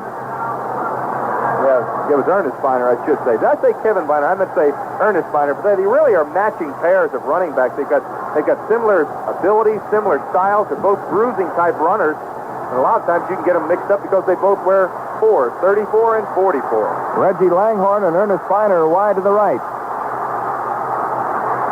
Kosar takes the snap, hands to Mack, running to his right, drives forward inside the 10, down to the 8-yard line, where Simon Fletcher, a 240-pound, 2-year veteran from Houston, brings him down. Mentioned Mack and Biner. Kevin Mack gives a lot of credit to Ernest Biner for helping him when he first came into the NFL last year. Mack broke Jim Brown's rookie rushing record for the Browns last year with 1,104 yards. It'll be third down and 3. Big down. Boy, this is an awfully big down. They don't want to have to settle for a field goal, not after having driven the ball almost the length of the field. Langhorne splits to the right. Brian Brennan and Clarence Weathers are wide to the left. Herman Fontenot is in the backfield now. Kosar with a short drop. Looks to his left, retreating, and he throws it away. Threw it out of the end zone. Brian Brennan was the nearest man to it. I think he wanted to go to Fontenot first, and Fontenot stepped up, then decided he was just going to fly out of the backfield. And when he did, the Broncos had delegated a linebacker with him. They said, hey, he's caught too many passes. Kosar was under a lot of pressure, and in comes Mr. Moseley. Boy, I tell you, every kick is big now. This will be a 26-yard attempt by Mark Moseley, who kicked a field goal just before the end of the first half to tie the score at 10. And now he'll try to tie it at 13. It's interesting to note that Schottenheimer, when he got that second chance, Schottenheimer, he asked what was the words to Moseley. He told him, he said, go in there and kick this one, make it good so we can all go home. I'm tired. When Moseley missed the field goal in the first overtime period, he was asked how he felt, and he said he felt like he had 80,000 people on his shoulders, all of them with knives aimed at his back. He said he didn't want to end his career that way. And he kicked the game winner in the second overtime period to give the Browns the victory. Jeff Gossett spots it down, and Moseley's kick is perfect. So we are tied again with 12:38 remaining in the fourth quarter in this AFC Championship game. It's Cleveland 13 and Denver 13. Maybe you're moving, and maybe you're the kind of person who wouldn't mind moving himself to save a few bucks. But maybe you're wondering just what you'd be getting yourself into. Well, maybe you ought to call your nearby Ryder dealer, because he's got things like hand trucks and furniture pads, So the heavy stuff becomes light, and the light stuff becomes safe. So pull out your yellow pages and call Ryder now. If you do, the only thing you'll be getting yourself into is a new home. Life is full of changes, and State Farm is there. We can't clean out this garage. Why not? You'd have to throw away too many memories. Yeah. Remember when Jenny rode his tricycle? Look around you. If you see your insurance needs a change, auto, home, life, or health, see a State Farm agent for a family insurance checkup. The advice is free, and the decisions are yours. Act like a good neighbor. What's that? The hula-hoop. Mel Proctor with Dave Rowe back at Cleveland Stadium, where Mark Moseley's 26-yard field goal, his second of the game, has tied the score at 13-all. Moseley, a three-time Pro Bowler, originally drafted by the Philadelphia Eagles, also played with Houston, spent most of his career with the Redskins, and it was a crushing blow for him when he was released by Washington. You know, you talk about Rich Karlis being a barefoot kicker, and how barefoot kickers feel they have a better touch. Well, Moseley wears about 10 pairs of socks. And he's one of the few conventional kickers. I can't think of another conventional kicker. When you say conventional, you mean non-soccer style that approaches the ball straight on. He's got big old square-toed shoes. He looks like he's kind of a throwback to the 60s and 70s in the world of professional football. Reminiscent of some great kickers here in Cleveland, Lou the Toe Groza and Don Cockroft. Moseley ready to kick off with 12:38 left in the fourth quarter, a 13-all tie. Ken Bell and Gene Lang are back deep for the Denver Broncos. Here's Moseley's kickoff. It's a good one. High end-over-end kick. It'll be taken by Lang at the 5, straight ahead of the 10, 15. Tries to cut back, and he's dumped at the 18-yard line. Again, tremendous coverage by Cleveland on the special teams. Major Everett was down there to make the tackle. Well, the mark of a great special teams unit is anytime you tackle that kickoff inside the 20-yard line, because if you allow it to go in the end zone, you automatically get it out to the 20-yard line. And Cleveland has come down consistently, stopping Denver from returning it at least out to the 20-yard line. First down for the Broncos, moving left to right. Start at the 19-yard line. Mark Jackson slips out wide to the right. He set a Bronco rookie record for receiving yards this year. Stanley Winder and Gene Lang are the running backs. Steve Sewell is in motion from a wing left. The pitch is to Lang, running to his left, cuts upfield across the 20 to the 23-yard line. Brought down by Mike Johnson and the free safety, Chris Rockins. Gene Lang, a 3-year veteran from LSU. He began the season as a starter, but then knee and ankle injuries took their toll, and Willhite moved into the starting lineup along with Stanley Winder. Well, I just got a funny feeling that Elway is going to go upstairs and throw this ball in this situation. They have just not been able to grind out consistently on the ground. I just get the feeling that any time he's going to throw them long bombs. The Browns have their run defense in. Second down and 6. Back goes Elway. Looks to his right. Guns a pass. It's dropped by the tight end, Orson Mobley, at the 31. It was right in his hand. It really was. And Elway walked disgustedly about 10 yards away from the huddle. He kind of took his hand, just kind of snapped it down and walked over to the sideline, of course, to get the play, but also just to vent his frustration because that ball was right in Mosley's belly. But it's cold. Fingers may be a little numb, and as hard as Elway throws the football, it's not as easy to catch as it may seem. Well, in fairness to Mobley, it's a tough catch, yes. But catchable. Third down and 6 from the 23, shotgun formation. Steve Watson goes in motion. Back goes Elway, setting up at the 12. Guns a pass out along the near sideline, and it's caught by Vance Johnson at the 28. Looks like it might be short. Oh, that's a critical mistake. You have got to get first down yardage. It was third down and about 8 yards to go, and he just, when he made his curl pattern, he didn't make it deep enough. When he caught the ball, he immediately went to the ground, and he comes up about a yard short, and they're going to have to punt. He picked up 5 yards, but they needed 6 for the first down, so it'll be 4th and 1. Score tied 13-all, 11-14 remaining. And Gerald McNeil turns to the dog pound and pumps his fist, and they react, howling and barking.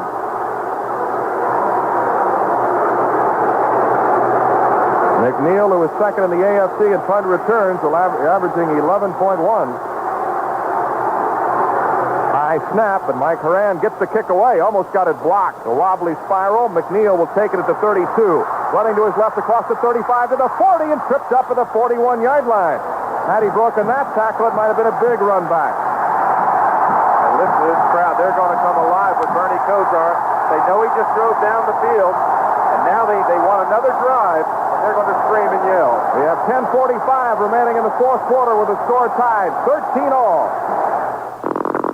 Hello, Florence. Hi, you or someone delivered an anniversary bouquet to my wife this afternoon. Oh, yes, Mr. Field. The dozen long-stemmed roses. I found them believe. thrown on the lawn. Not again. Delco Electronics, case history number 29. You see, we just got a new delivery van, and it has a Delco music system in it. And, well, you understand, once our people get to listening to it, they don't want to get out of the van. I know. I've got a GM car with a Delco music system. I know whereof you speak. Is that stereo? Stereo is like being there. Yeah. You know what Delco does? What? When the GM vehicle is on the drawing boards, they design the sound right into it with all those fancy computer designs. Whatever the acoustics call for, Delco does it fearlessly. So no wonder our people don't want to get out of the van. Hey, can you blame them? I wouldn't get out. No, hopefully, though, they'll throw the bouquet on your porch next time. I'll tell them to aim for the actual porch. Thanks a lot. Happy anniversary. Bye. A warning. When you decide to get a Delco music system for your GM truck or van, you'll love it too much to leave it. So, did you tell that Florence a thing or two? Well, I got it all straight. Whoa, what was that? That sounded like bottles being thrown at our front door. I guess the milkman must have gotten a Delco, too. What? From the waves of the Pacific through the heartland USA. From the old South to New England and towns along the way. From the Great Lakes to the Bayou and the mountains to the shore. We're your neighbor and you made us America's favorite store.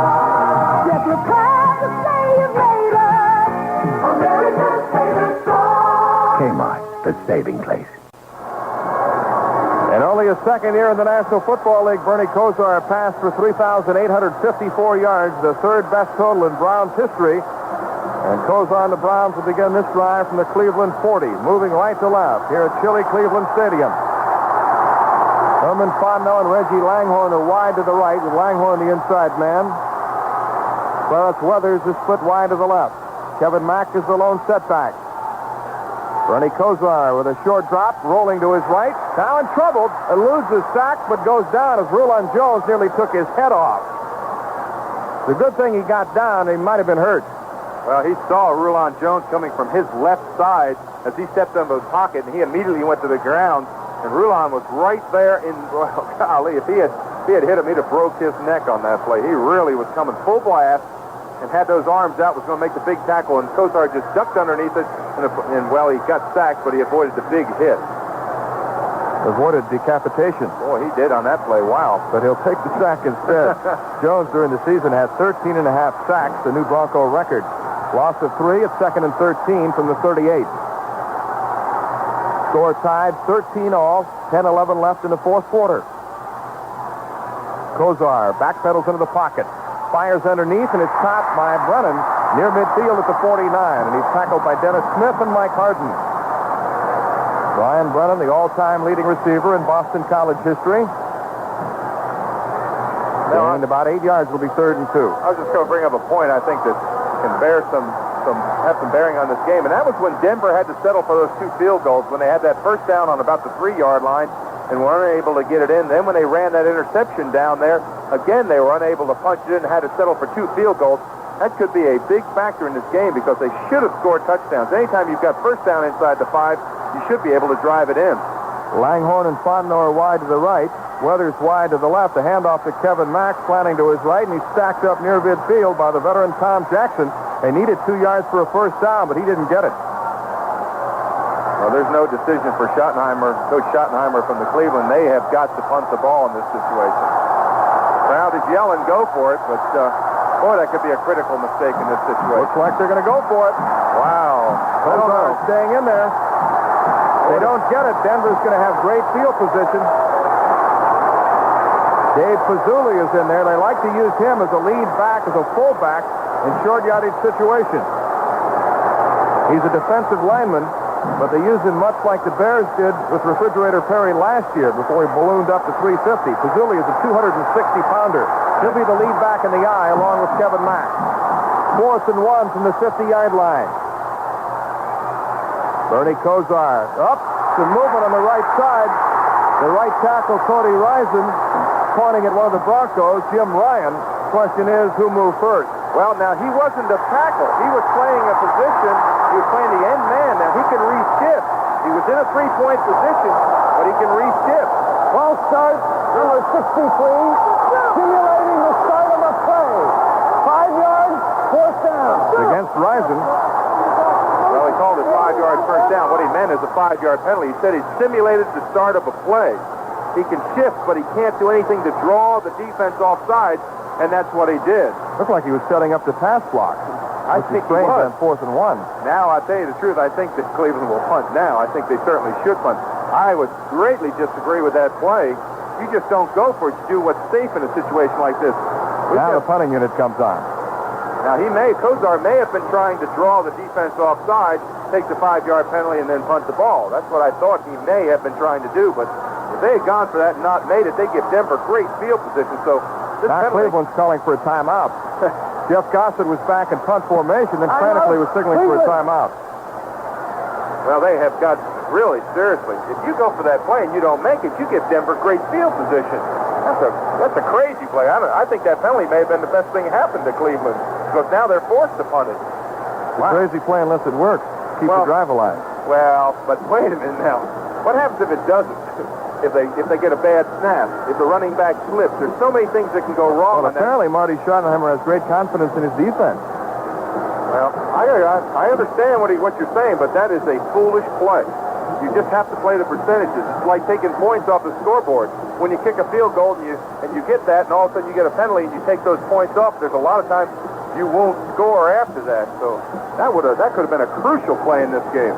Speaking of Marty Schottenheimer, he has some ties to Bronco assistant Joe Collier. He played for Collier with the Buffalo Bills in the AFL. He was his linebacker coach, and then Marty was out of football, working as a real estate developer in Denver for 3 years, decided he wanted to get back into football, and he used to visit Joe Collier, who was then a Broncos assistant, and visit with him, and finally at Joe Collier's urging, he got back in the game, and Joe put him in touch with Dick Corey, who was the head coach of the Portland Storm in the World Football League, and they signed Marty Schottenheimer as a player coach. He hurt his shoulder and was unable to continue as a player, but that began his coaching career. Well, he's been a great defensive coach here. He was the defensive coordinator for several years under Sam Martigliano.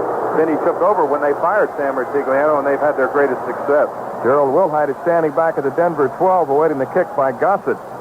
Here comes a big rush. He gets the kick away. A high driving spiral. Willhite will take it at the 8, running to his left, and he falls down at the 12-yard line, and 3 Cleveland Browns are all over him. Great punt by Gossett, 47 yards. Kind of surprising that Willhite decided to run it back. Well, you don't catch the ball inside your own 10-yard line. You let the ball carry into the end zone. He didn't do it. Now they're backed up on their own 12-yard line. And with 8:34 remaining in this AFC Championship game, we'll take a break. Hi, this is Mike Ditka. You know I'm the kind of guy who hates controversy. That's why I always rent from Budget. Budget gives you more than just a car. And here's a special deal. Now for a limited time, you can get a poster of me free when you rent a car at any of Budget's 53 Chicagoland locations. So go with a pro. Rent a quality car from Budget and get a free poster of me. Or, if you don't need to rent, pay $2 and get one anyway. Take it from me, Mike Ditka. It's worth it. Mel Proctor with Dave Rowe in Cleveland. This is the NFL on NBC. Now I'm a believer, not afraid, no doubt in my mind.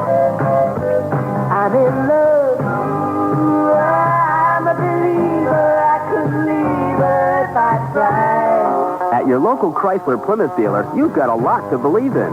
You can believe in the quality of Chrysler Corporation engineering. You can believe in his lineup of high-technology front-wheel drive cars to get you around all winter. And with every new car back for 5 years or 50,000 miles, there's no doubt you're getting the best fire protection plan in the business. See your local Chrysler Plymouth dealer today. He's ready to make you a believer. Now I'm a believer, I'm a believer, I'm a believer, yeah, I'm a believer, yeah, I'm a believer.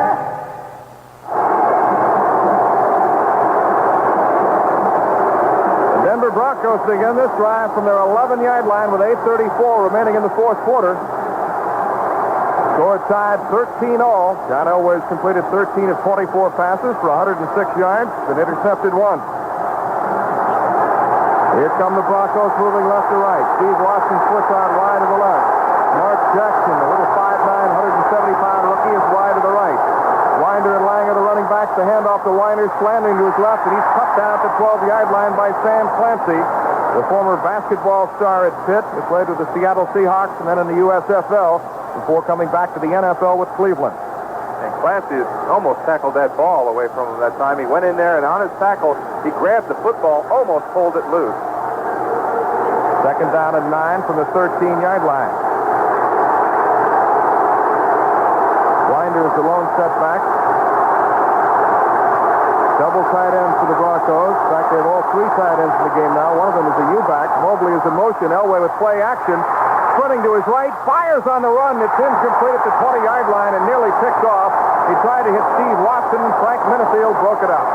What a play by Minifield. The ball was thrown into Watson. He had it. Minifield got his arm inside and ripped that ball out before Watson could pull it all the way in. Great man-on-man coverage. You wonder why they're considered two of the best tandem of cornerbacks.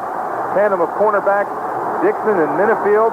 Unbelievable man-on-man coverage. Just tremendous coverage. Clint Sampson, Vance Johnson, Mark Jackson, Steve Watson, 4 wide receivers in the game now for Denver. 3 of them. Jackson, Watson, and Johnson are wide left. Sampson is wide to the right. Willhite's in there in the backfield, and Elway will throw from the shotgun.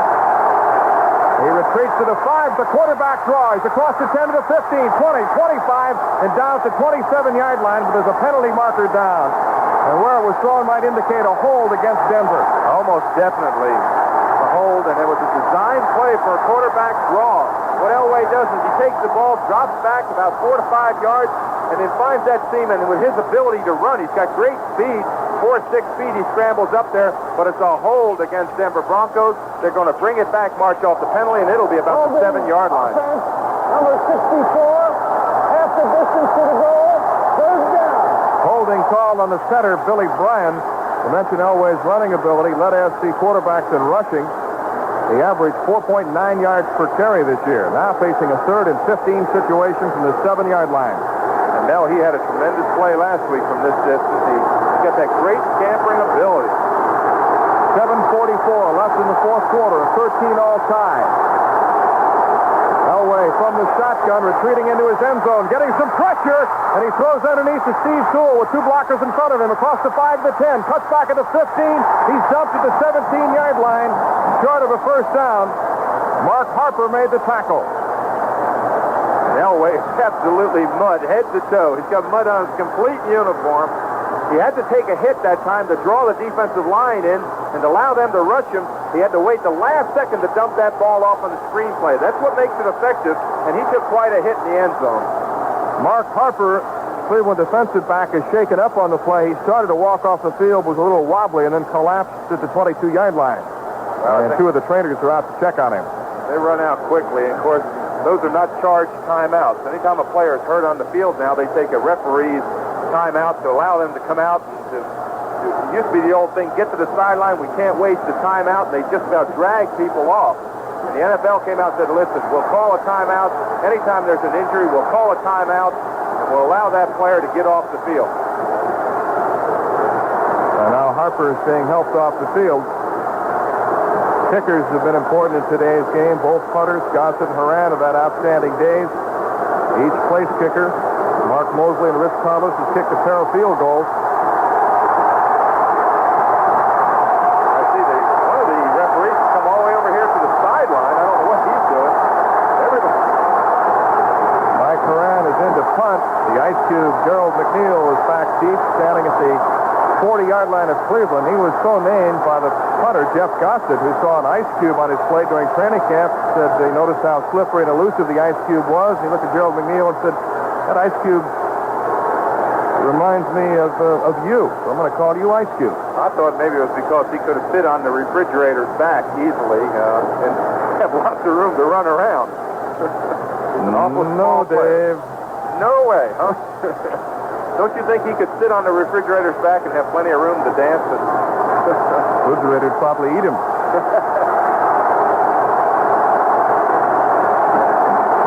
7 minutes remaining in the fourth quarter. The officials are still over along the near sideline.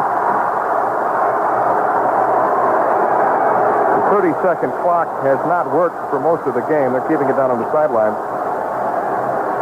A reminder that we've got more football action coming up. The NFC Championship game live from Giant Stadium in East Rutherford, New Jersey. Don Trickey and Bob Trumpy bring you all the action right after this one. And then after the game, you'll have a chance to talk with Trump by calling 1-800-NFL Live. So keep your dial tuned to the NFL on NBC. And Mel, in this situation, I just noticed that Cleveland put 10 men up on the line of scrimmage. I think they're going to come after this punt.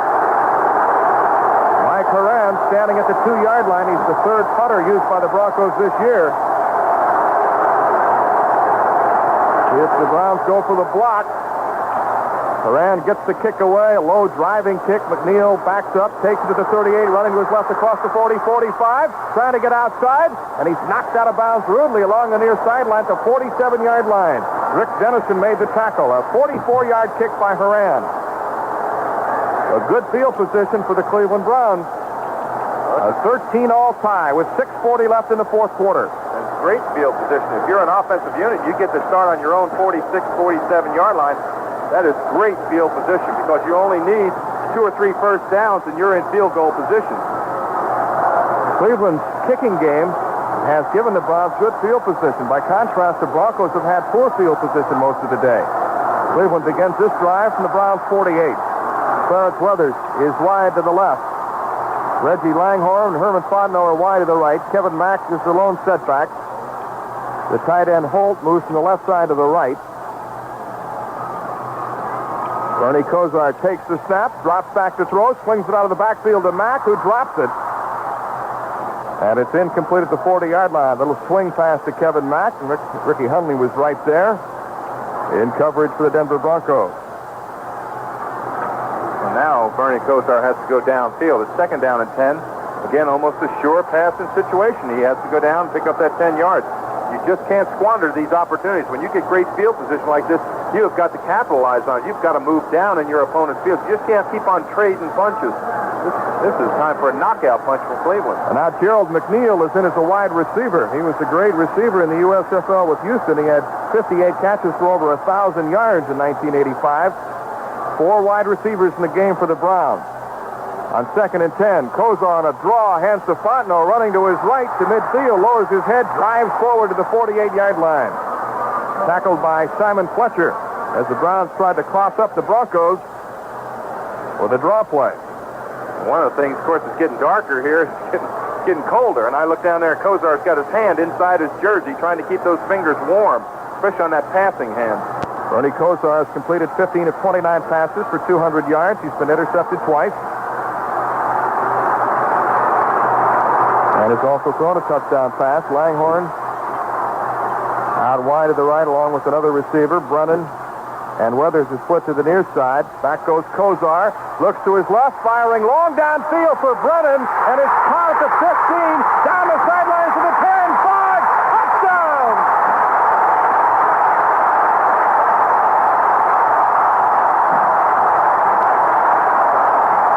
Brian Brennan had to come back and get the ball, but made the catch at the 15, broke away from Dennis Smith and took it in for a touchdown to give the Cleveland Browns the lead. That's the knockout punch that the Cleveland Browns needed. They needed to go deep.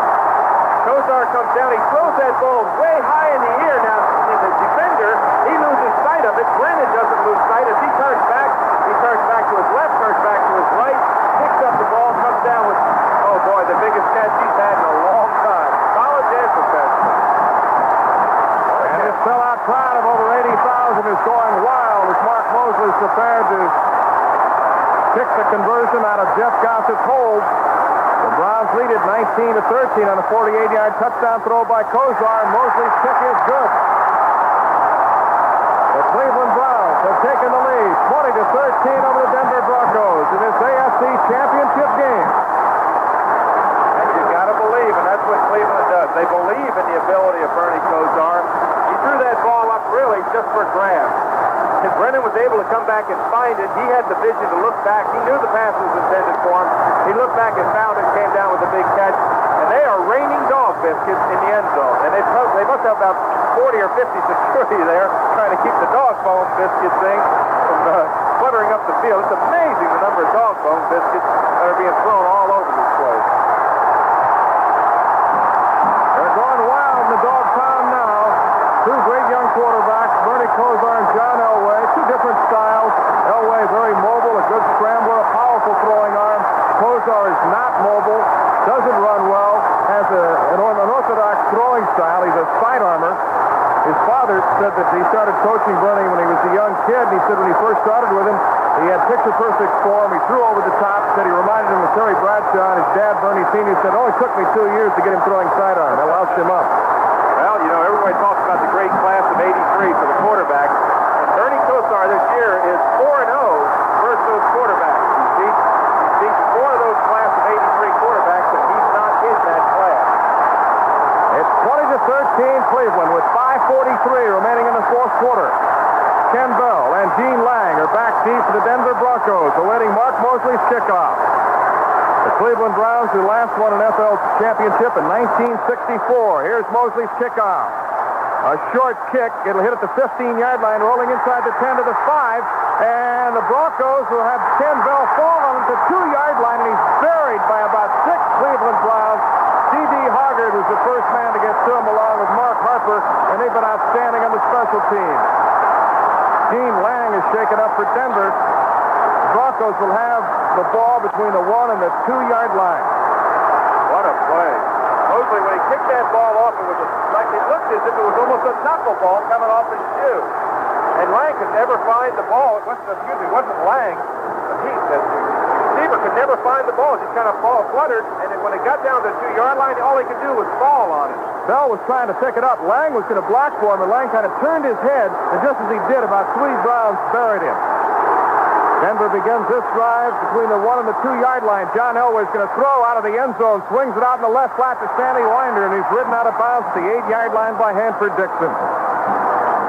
What pressure on John Elway to be on his own 2-yard line. Shows you his great confidence to throw the ball. When you're on your own 2-yard line, most quarterbacks, 9 out of 10, would try to run the ball out there and get that better field position.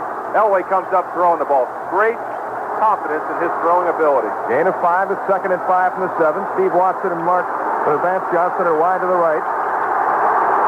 2 tight ends in the game for the Broncos, Kay and Mobley. Winder's a lone setback. Vance Johnson is in motion. Elway on the pitch to Winder, running to his right. Across the 5, cuts back, drives forward, and he's dropped down at the 9-yard line by Reggie Camp. A gain of 2 yards. It'll be 3rd down and 3. Actually, 3rd down and 2 as they march his forward progress to the 10. Winder's carried 18 times for 59 yards. And now the Cleveland Browns have got to be aware that Elway can scramble with the ball. He may pass it, he may run it. If he drops back to pass, I think he's going to call timeout and think about it. The Broncos have 3 timeouts left, and they'll use one here. What happens on that play, Mel, is that Elway, when he drops back, he's such a great running quarterback. He's got that great average that he can step up through the seam and pick up that first down by running. That's something that Kosar does not have the ability to do. Or he can just hand the ball off to Winder and hope they pick up 2 or 3 yards going wide. But this is an awfully big play from John Elway. If they don't make it, they'll barely be able to punt out past midfield. Remember the Super Bowl here on NBC Radio from Pasadena, California. That's on January the 25th, beginning at 5 p.m. Eastern Time with the pregame show, hosted by Bob Costas, and Don Cricky and Bob Trumpy will bring you all the play-by-play. And after the game, 1-800-NFL Live is the number to call to talk football on the NFL Live. John Elway has completed 15 of 27 passes for 122 yards, 1 touchdown, 1 interception.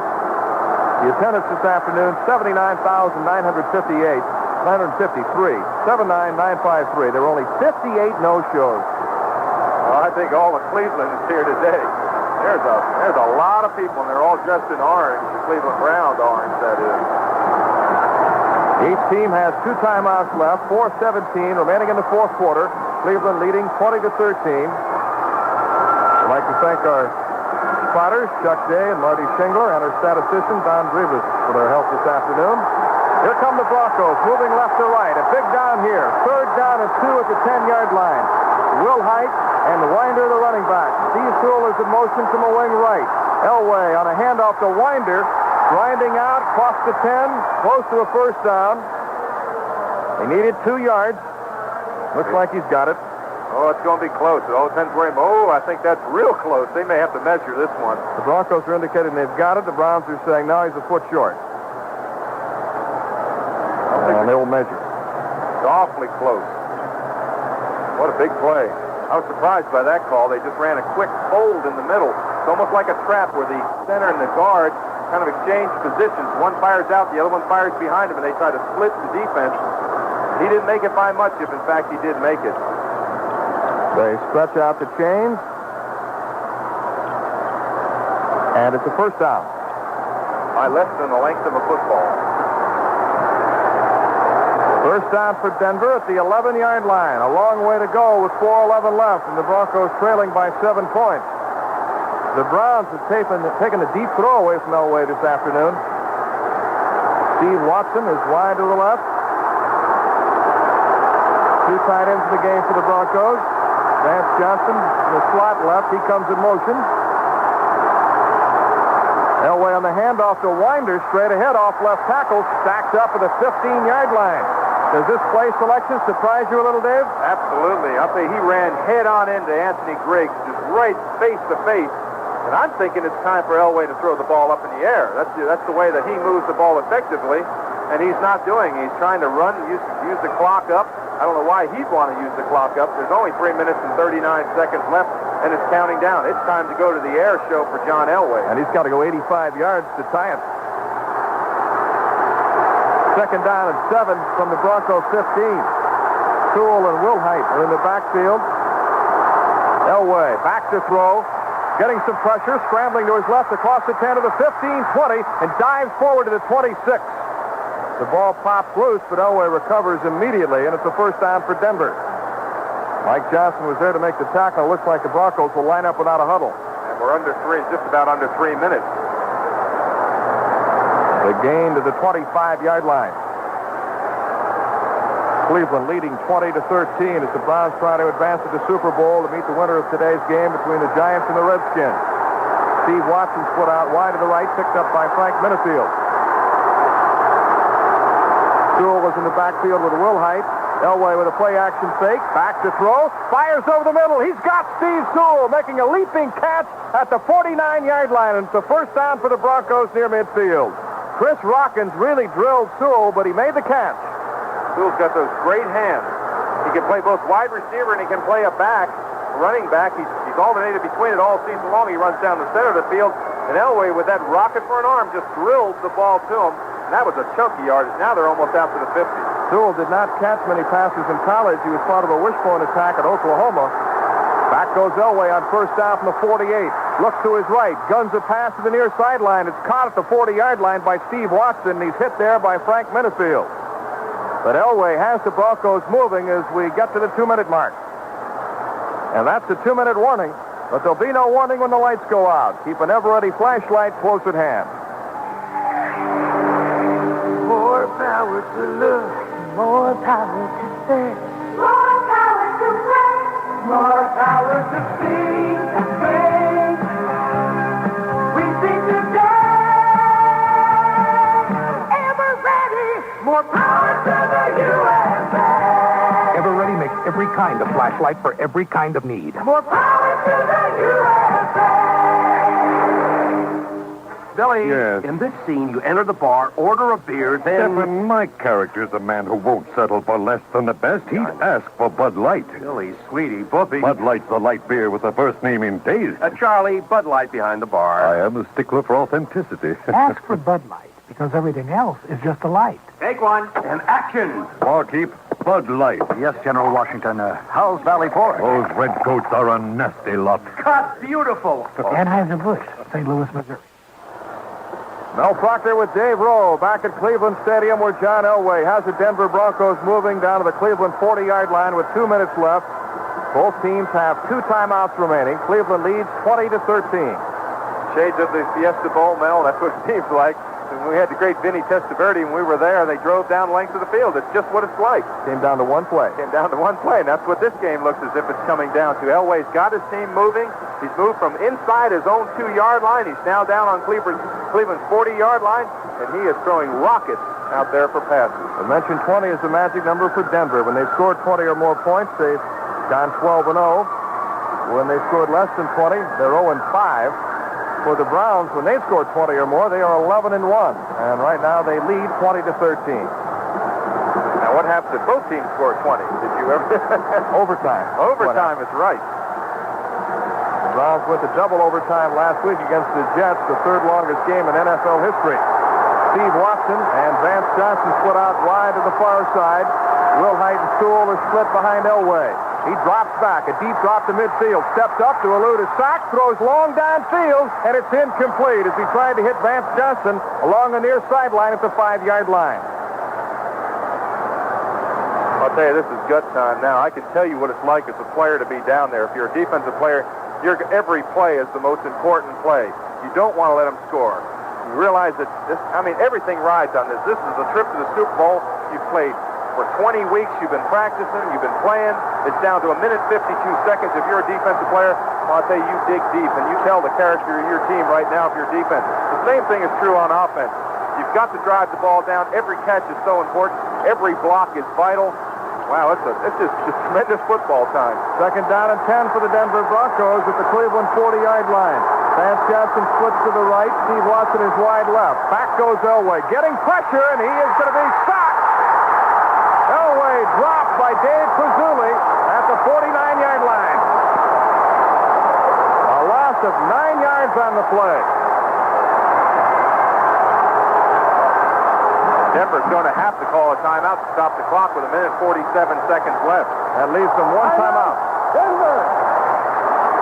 So the Broncos call a timeout with 1 minute 47 remaining, and Cleveland leading 20-13. You'll love Vicks Vitamin C drops. They're new. A delicious new vitamin C for you. Great orange taste mixed with vitamin C from Vicks.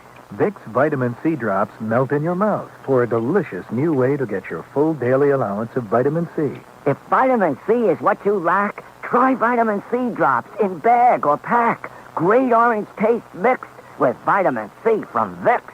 Vitamin C drops from Vicks, of course. Dave Pazzulli sacked John Elway for a 9-yard loss. It'll be 3rd and 18 from the 48-yard line. Pazzulli has replaced Bob Golick at nose tackle. Pazzulli normally in there against the run. And that time in a passing situation, he comes up with a sack. I think Golick is hurt. Golick came to the sideline, bent over. What a big play for John Elway and company. I would look for him probably go to Watson. He's probably going to try a curl play to try to pick up about 12, 15 yards. They need 18 yards for a first down. The Browns have 6 defensive backs in the game now. Of course, he can scramble if he's able to step up through there with that great speed he has. He can scramble. This may be the biggest down of the game. Cleveland leads by 7 with 1 minute 47 left. The Broncos have got to convert this third down situation, and it's 3rd and 18 from the Cleveland 48.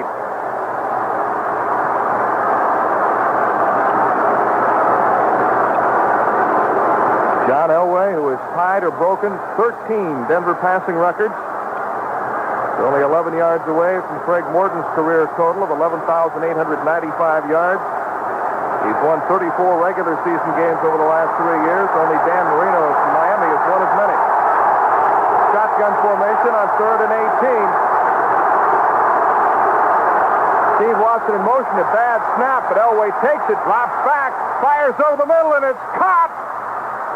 Taken at the 30-yard line by Mark Jackson. He's driven back, and it'll be interesting to see where they mark his forward progress. Looks like he's got the first down. He does. And mark his forward progress about the 28. Denver will line up without a huddle with 1 minute 27 left. First down for the Broncos at the 28. Back goes Elway. Looks to his right and throws it out of bounds to stop the clock. He didn't want to have to use the timeout. Well, he was trying to get Watson to go down the sideline and just kind of slow down, fake that he was going to go out and then speed up. But Watson was well covered. It's just awfully hard to attack against these cornerbacks, Minifield and Dixon. They just take it away from them. They're the top dogs, so to speak, on this dog defense. And now they're going into that end zone where the dog pound is, and you know the bones are going to rain coming out of there. Lance Johnson, the Broncos, said he'd heard about Cleveland Stadium. Said we're looking forward to 80,000 fans dressed up like dogs, howling and barking. Barking, he said, it's got to be a little frightening. They're driving right toward the dog pound. You can hear them howl from way up here in the press box. Back goes Elway on 2nd and 10. A screen pass to Sewell across the 30, 25, 20, cuts back to the 15 and down to the 14-yard line. With 1:09 left, he's given Denver a first down. Cleveland leading 20-13. The Broncos trying to line up without a huddle again as they move the chains. First down at the 14-yard line. Elway will stay in the shotgun. He's got it going now. He throws into the end zone for Watson, who makes a leaping grab, and he's knocked out of bounds. He made the catch out of bounds. Well, I thought I saw a flag. That may have been something that was thrown from the end zone. I think it was a bone or something thrown from the end zone. I thought it was a flag for a second. It's a dog biscuit. Well, it was a big dog biscuit. Those are big dogs. Well, you hate to see that now. You know, in fairness of the game, you don't want something like that thrown out when a wide receiver's going out for a pass. It looks like a kennel down there around the 10-yard line. There are dog bones and biscuits all over the field. 2nd and 10 from the 14-yard line. 4 wide receivers in the game for Denver. Elway drops back. Now he's going to run. Running to his right across the 15 to the 10. Slides out of bounds at the 5-yard line. Mike Johnson chased him out of bounds. 42 seconds left. And he may have gotten the first down. I don't know. It's going to be awfully close. He's right at the 5-yard line. I think he had to go to about the 4, Mel. Maybe the 4.5. So it may be third down and about a foot. John Elway has rushed for 58 yards this afternoon. It'll be third down and 1 at the 5. 42 seconds left. Denver has 1 timeout left. Vance Johnson is wide to the left. Steve Watson is wide to the right, along with Sampson and Jackson. 4 wide receivers. Elway from the shotgun. Backpedals, looking, fires into the end zone. It's caught for a touchdown by Mark Jackson. And I smell overtime as debris comes flying out of the dog pound. Jackson, the rookie from Purdue, making a great catch on a slant over the middle in front of Chris Rockins. And Mel, what a throw by John Elway. Give him some credit for that throw. That was an unbelievable throw. He sees Johnson when he makes that cut, and I mean he throws that thing it took no time at all for that ball to get there. If you don't get it, it's going to stick in you. Rich Karlis is never going to have a bigger kick than this. But Elway and company drove 99 yards on that drive. That shows the character of the Denver Broncos. Gary Kubiak will hold for Rich Karlis as he attempts to tie it at 20. There's the snap. The ball is spotted down, and Karlis' kick is good. So the Denver Broncos have tied it up. John Elway throwing a touchdown pass to Mark Jackson. Karlis' conversion ties it at 20 with 37 seconds left. And now a fight breaks out down near the 15-yard line. Penalty markers are flying, and they're getting into it pretty good. Oh, we got several fights. I see one about the 5-yard line. A couple guys holding each other. Oh, boy. Well, this is usually the one where personal foul on the offense, personal foul on the defense, and nobody suffers. Ken Lanier of the Broncos is mixing it up with Chris Rockins and a couple of other Browns. The Broncos drove downfield right into the dog pound and put it in for 6. 99 yards. That was an unbelievable drive, and there were 2 or 3 plays on that drive that were just critical plays. Third downs where they picked up. Remember the one that they picked up around the 20-yard line, 18-20-yard line, which they made by the length of a football. A 14-play, 99-yard drive. Elway with a 5-yard toss to Mark Jackson. And we're tied at 20 with 37 seconds left. Cleveland has 2 timeouts remaining. Now, if you're the Denver Broncos, you do not want to kick to the dangerous kick returner that Cleveland has, Gerald McNeil. You just want to kick the ball to him. He can return it. Of course, he has returned one all the way, so you're going to probably want to squib the ball on the ground, not to give him a chance. Gerald McNeil is the first man in the NFL to return a punt and a kickoff for touchdowns since Tony Green of the Redskins in 78. Number 31 on the offense, on the white. Number 57 on the orange. They were offset. Offsetting penalties. I love that call. And almost every time there's a fight, So it was a personal foul on the offense, personal foul on the defense, and they negate each other. Kind of time that what you do is you make sure the guy swings back at you if you take a swing at him. You saw John Elway at his best on that touchdown drive. Well, that's why he has the talent, and he's going to the Pro Bowl. That's why he has that ability. Of course, Bernie Kosar is, I guess you'd say understudy a little bit, age-wise. He's got the ability to do the same thing with the Cleveland Browns. He did it last week. They were down 10 points, less than 4 minutes. He drove down the field twice, scored a field goal, then a touchdown, a touchdown, then a field goal to tie. Took him into overtime and won. So this is everything that we expected this game to be. Rich Karlis is set to kick off with 37 seconds left. Gerald McNeil, Reggie Langhorne, Herman Fontenot are back deep for Cleveland. McNeil, the deepest of the three, standing at the 6. He picks up a dog bone and moves it so he won't slip on it as he prepares to run one back. Karlis hooks the kick, headed toward the far sidelines, and it's out of bounds.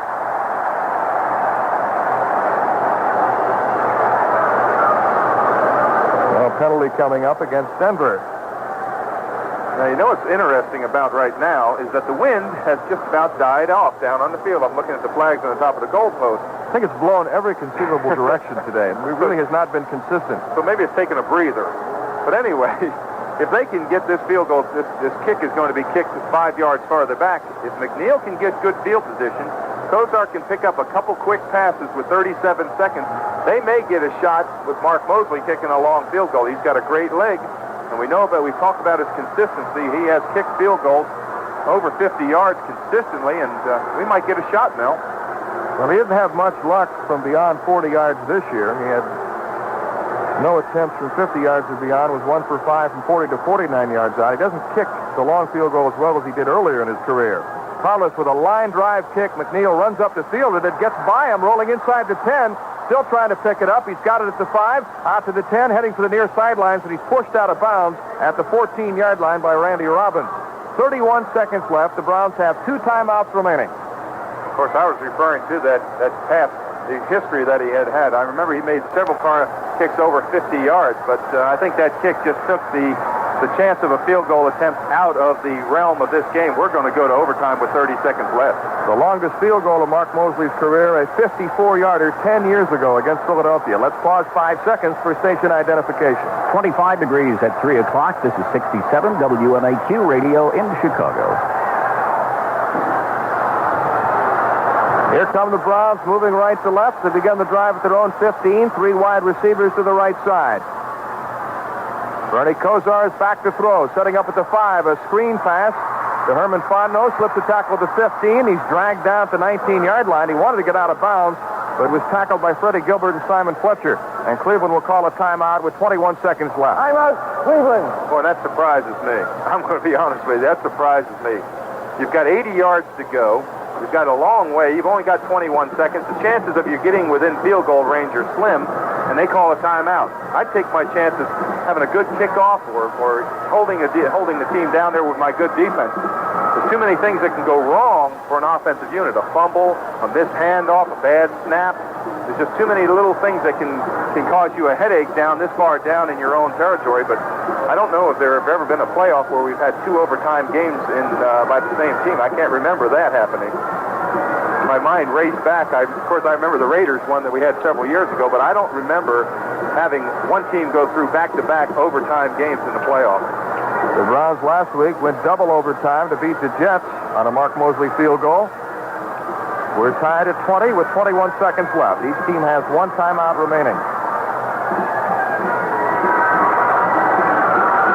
2 great young quarterbacks hooked up in a shootout here at Cleveland Stadium. Bernie Kosar and John Elway. It'll be second down at 6 for the Browns at the 19-yard line. The 2 tight ends in there look like they're just going to run it out, Dave, the way they're lining up. Well, that's what I would do. And that's what they'll do. They're just going to run it out and go to overtime. As Kosar takes the snap and drops down to one knee, they don't want to risk any sort of turnover, interception here near their own goal line. It's going to run it out. I think Denver's going to use their last time out here. Well, that's what I was going to say. It's foolish for them to try and run this clock in this situation. It's foolish for them to try to run that long ball. Too many things can happen. You can get an interception, you can get a fumble. you're back inside your own 10-yard line. If you turn the ball over here, they've got a free kick and a field goal try, and they're not far back. You just got everything against you, and I think that's what Marty Schottenheimer came up with. The Broncos have used their last timeout. Bernie Kosar has completed 17 of 32 passes for 253 yards. Has one touchdown pass and intercepted twice. Well, we'll have an overtime period, or so it appears, and then after this game is completed, whenever that might be, remember the Redskins and the Giants will be coming along from East Rutherford, New Jersey, with Don Crickey and Bob Trumpy, all to be followed by the NFL Live here on NBC Radio. And Mel, I know if we get to that other game, for our fans out there listening, we'll keep you updated on that other game. I'm sure we can flip back and forth. Maybe we can go to Bob Trumpy and Don Crickey. We don't want our fans to not miss that game, but we've got an exciting one here, 20-20 with 11 seconds left. The Browns move up to the line of scrimmage, 11 seconds left. Bernie Kosar will take the snap and wind down the final 11 seconds, and will head for overtime. Bernie drops to one knee, and that should do it. And now what we do now is we'll have a 3-minute intermission at the end of the regular game, and we'll continue a 15-minute period, and they'll have 2-minute intermissions between that. So we've got an overtime game. Thank you, Art McNally. Well, I just read that in the book. So at the end of regulation, this AFC Championship game, the Denver Broncos and the Cleveland Browns are tied 20-20. This is the NFL on NBC. Cleveland Browns have won this toss and are elected to receive to begin this overtime period. The score tied 20-20. And right now, let's go to Giant Stadium in East Rutherford, New Jersey, as the Redskins and the Giants are getting underway as we throw you to Don Crickey and Bob Trumpy. Thank you, Mel. They are underway here at Giant Stadium on an unseasonably mild day from a temperature standpoint, but there is an enormous wind that's going to play havoc with both teams. The Giants have just stopped the Redskins. 3 downs and out for the Washington offense. A punt into the wind was down on the Redskins side of the field. Now the Giants are set to go. First and 10 at their 48-yard line. A scoreless first quarter. The Giants with their first possession. Bill Sims dropping to throw. He's looking long. The wind at his back, and it's overthrown. And so that's the first play for the Giants. We'll be coming back to Giant Stadium with his NFC Championship game after things conclude in Cleveland with overtime. Here's Mel Proctor. All right, thank you. Down on the sidelines, Bernie Kosar is warming up. Score tied 20-20. As we go to overtime, the Browns winning the toss. They'll be receiving and defending the west goal. The Broncos will kick off and defend the east goal. And right now, it appears that the Browns will be moving into the wind, against the wind on this drive. Well, I think they want the dog pound advantage. They want to have the dog pound at their back. But it's really important right now that they catch this ball on the run, get good field position by McNeil, get it out to about the 35-yard line so that they can start their drive. You don't want to fumble this ball down here, then get held and have to punt the ball from deep in your own territory. The Browns have got an advantage right now. They've got the ball. They've got momentum going their way. They've got the crowd behind them, and they want to sustain this drive and get it going. Score was tied 10-10 at the half. Rich Karlis kicked a 26-yard field goal for Denver in the third quarter to give the Broncos a 13-10 lead. Then Mark Moseley booted a 26-yarder for Cleveland to tie it at 13. The Browns took the lead on a 48-yard pass from Bernie Kosar, Bruce Brennan, to go up 20-13. And then the Broncos with an incredible drive beginning from their 1-yard line. They drove 99 yards on 14 plays. John Elway hit Mark Jackson on a 5-yard touchdown pass, and Rich Karlis kicked the extra point to tie it at 20. The Browns then took the ball in their next possession deep in their own territory and elected to run out the clock to send it into overtime. First playoff meeting ever between these two teams. Rich Karlis will kick off. Dropping back deep for the Cleveland Browns to the Ice Cube, Gerald McNeil, standing at the 5-yard line. On the far side, Herman Fontenot, who's had a big day as a receiver out of the backfield. And on the near side, Reggie Langhorne, a 3-year veteran from Elizabeth City State. The same school that produced former Eagles quarterback Johnny Walton and former Dallas Cowboys lineman Jethro Pugh. Play moving right to left as Rich Karlis will get the overtime underway. Here's Karlis' kickoff. High end-over-end kick. McNeil moves upfield, takes it to the 15, straight ahead of the 20, 25, 30, and he's dropped at the 30-yard line. A hard tackle by Ken Woodard of the Denver Broncos. And here comes Bernie Kosar. Now for young Mr. Kosar, it's important. Don't panic. Don't try to get it all at one time. Move down the field. Keep good offensive continuity. Use the run a little bit. It's a whole new ball game. Don't make a mistake. That's what costs overtime victories, or losses, I should say, is overtime mistakes, where you fumble the ball, throw an interception, get bad field position. Reggie Langhorne is wide to the right. Clarence Weathers split out to the far side along with Herman Fontenot. Kevin Mack is the lone back for the Cleveland Browns. Kosar will throw on first down. Drops back, looks to his left. Nothing there. Now he's in trouble. Scrambles up the middle, and he's stopped at the 31-yard line by Rulon Jones. A gain of only a yard. I think he kept his great rushing average alive there. He rushed for about 0.8 yards, which is his season average. But he came down. He had at least he had the foresight not to force the ball into coverage. When he went to his left, it was well covered. He came back to his right. They were well covered. He just decided he was going to run the ball. A lot of young quarterbacks, inexperienced, would have tried to force the ball in there. He did not. He's working against the third-best defense in the AFC during the regular season. Second down and 9 for Kosar. Brian Brennan is in motion. Back goes Kosar, setting up at the 20. Looks right, fires to Brennan. And he's pulled out of bounds at the 38-yard line by Tony Lilly. Brian Brennan, who had 55 receptions during the regular season. Not very big at 5'9", 178. Very tough, fearless. He'll go over the middle and catch a pass and take a hit. Got great hands. Now, to be compared in the same breath with Steve Largent shows the ability that he has and the respect that the Cleveland Browns have for him. He is that type of a player. He can just go down there and just, like you said, fearless. We understand that Raul Alegre has just kicked a 47-yard field goal to give the Giants a 3-0 lead over the Washington Redskins in the NFC Championship game at Giant Stadium. Third down 2 for the Cleveland Browns at their 38-yard line. Kosar on the handoff to Herman Fontenot, running to his right, and he does not have the first down. Stopped at the line of scrimmage by Carl Mecklenburg, a 230-pounder from Minnesota who began his collegiate career at Tiny Augustana College. Felt that he needed a bigger challenge. Transferred to Minnesota, played on a losing team where he was used primarily as a pass rusher, and was not selected by Denver until the 12th round of the 1983 draft. Jeff Gossett is in to punt. Gerald Willhite is back deep for Denver. So the Browns were unable to move on their first drive. Gossett's kick is a high kick, short kick. Willhite takes it to 21, trips and stumbles, and he's dropped at the 25-yard line by Felix Wright of Cleveland. And now it's John Elway's turn. A 42-yard kick. And now Elway has the same problem as Kosar. They both have the same situation. Don't panic. There's so many young quarterbacks, and both these are young quarterbacks, even though Elway has a couple more years' experience. You get into a situation like this, you haven't been in it, you know the importance of a game. Sometimes you try to force the ball, but Elway did so well on that last drive, I don't think he will. First down for Denver at the Bronco 25. Steve Sewell is in motion. The Broncos stay on the ground as a handoff goes to Sammy Winder straight ahead to the 30-yard line, a 5-yard pickup. Last week against New England, Elway was forced to go to a running attack in the second half because he sprained his ankle in the first half.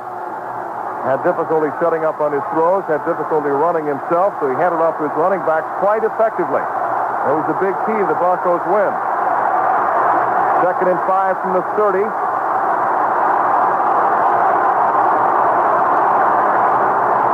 Vance Johnson comes in motion. Elway's back to throw on second and 5. Fires for Orson Mobley, and he makes the grab at midfield for a Denver first down. Brought down from behind by Ray Ellis of Cleveland. The big tight end, Orson Mobley, a 256-pound rookie from Salem College. Well, a lot of people we've talked in the past about him being compared to Riley Odom, the great tight end for the Denver Broncos. And he showed why. 256 pounds, and he's downfield, 25 yards running man-to-man coverage with a safety, and comes down with a big catch. Mobley stays in the game. They've got two tight ends, Mobley and Clarence Kay. Watson and Johnson are split left. The pitch to Sammy Winder running to his left. Nearly trapped in his own backfield, and he managed to get out of bounds at the 50-yard line, but he'll lose 2 yards. Frank Minifield drove him out of bounds, but he was almost dropped for a bigger loss by Sam Clancy, who had him in the backfield, but he was able to get away. Well, he's got that great upper body strength, and he just stiff-armed the defensive back as he came up. If he doesn't do that, he loses about an extra 5 or 6 yards.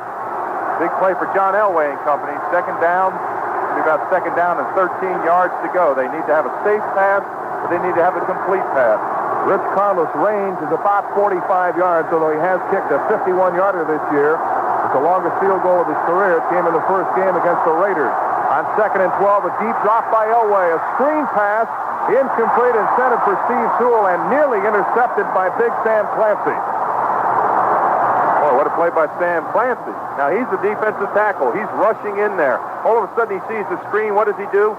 Stop rushing the quarterback, filters out. He gets that big hand up in there, and he almost comes down with the biggest play of his young career. He was right in the middle of the screen when Elway had to throw it over there. Fortunately for Denver, he overthrew Sam Clancy. 3rd down and 12 for the Broncos at midfield. Mark Jackson is wide to the right.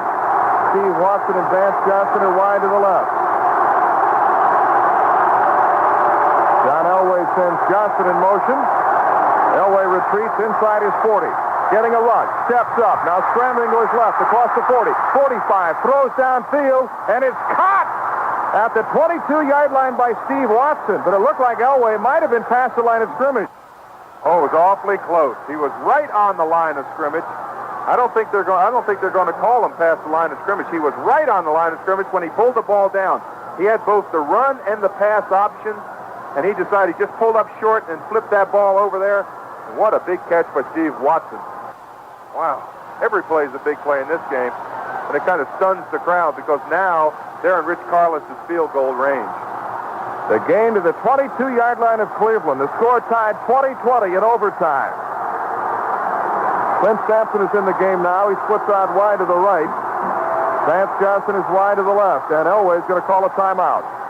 It may have been called by Cleveland. Timeout, Cleveland. Yep, Browns called the timeout. Well, you can't take them with you. So we've got a timeout with 11:03 remaining in overtime. It's Denver 20 and Cleveland 20. Hi, this is Mike Ditka. You know, I'm the kind of guy who hates controversy. That's why I always rent from Budget. Budget gives you more than just a car. And here's a special deal. Now, for a limited time, you can get a poster of me free when you rent a car at any of Budget's 53 Chicagoland locations. So go with a pro. Rent a quality car from Budget and get a free poster of me. Or, if you don't need to rent, pay $2 and get one anyway. Take it from me, Mike Ditka. It's worth it. This bus for those of you who live life the way you want to. You've got your own mind. You're one of a kind. I take my hat off to you. Oh, you really make it work. And this bus for you. You really make it work. And as a bush, this bus for you. St. Louis, Missouri. The Denver Broncos have a first down at the Cleveland 22 with 11:03 remaining in overtime. The score tied 20-20. The Broncos are already within Rich Karlis' field goal range. During the regular season, he was 8 for 8 from 30 to 39 yards out. You're looking at a 39-yard field goal right now. Yeah, but what they want to do is they don't want to try a 39-yard field goal. What they are going to try to do is try to drive the ball down. I would look for them to run at least 2 times, try to get safe position right in the middle of the field. Then if they don't make it, maybe go to a safe pass. Elway swinging one of the backs out of the backfield. Nothing to threaten this situation or throw a possible interception.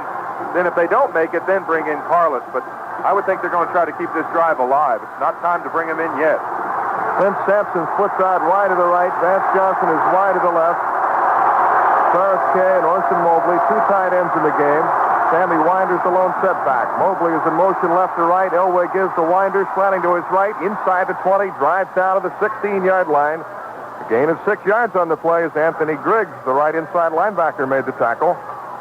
And now when he carried that ball that time, he had both arms wrapped around that ball, keeping it in tight. Don't fumble. Just drive the ball down now. They just want to get good field goal position. And listen to this, 80,000 people, and not one of them is saying a word. Sam Clancy replaces Anthony Griggs on defense for Cleveland. 2nd down and 5 from the 17-yard line. Elway on the give to Winder straight ahead, hit and dropped at about the line of scrimmage, the 16.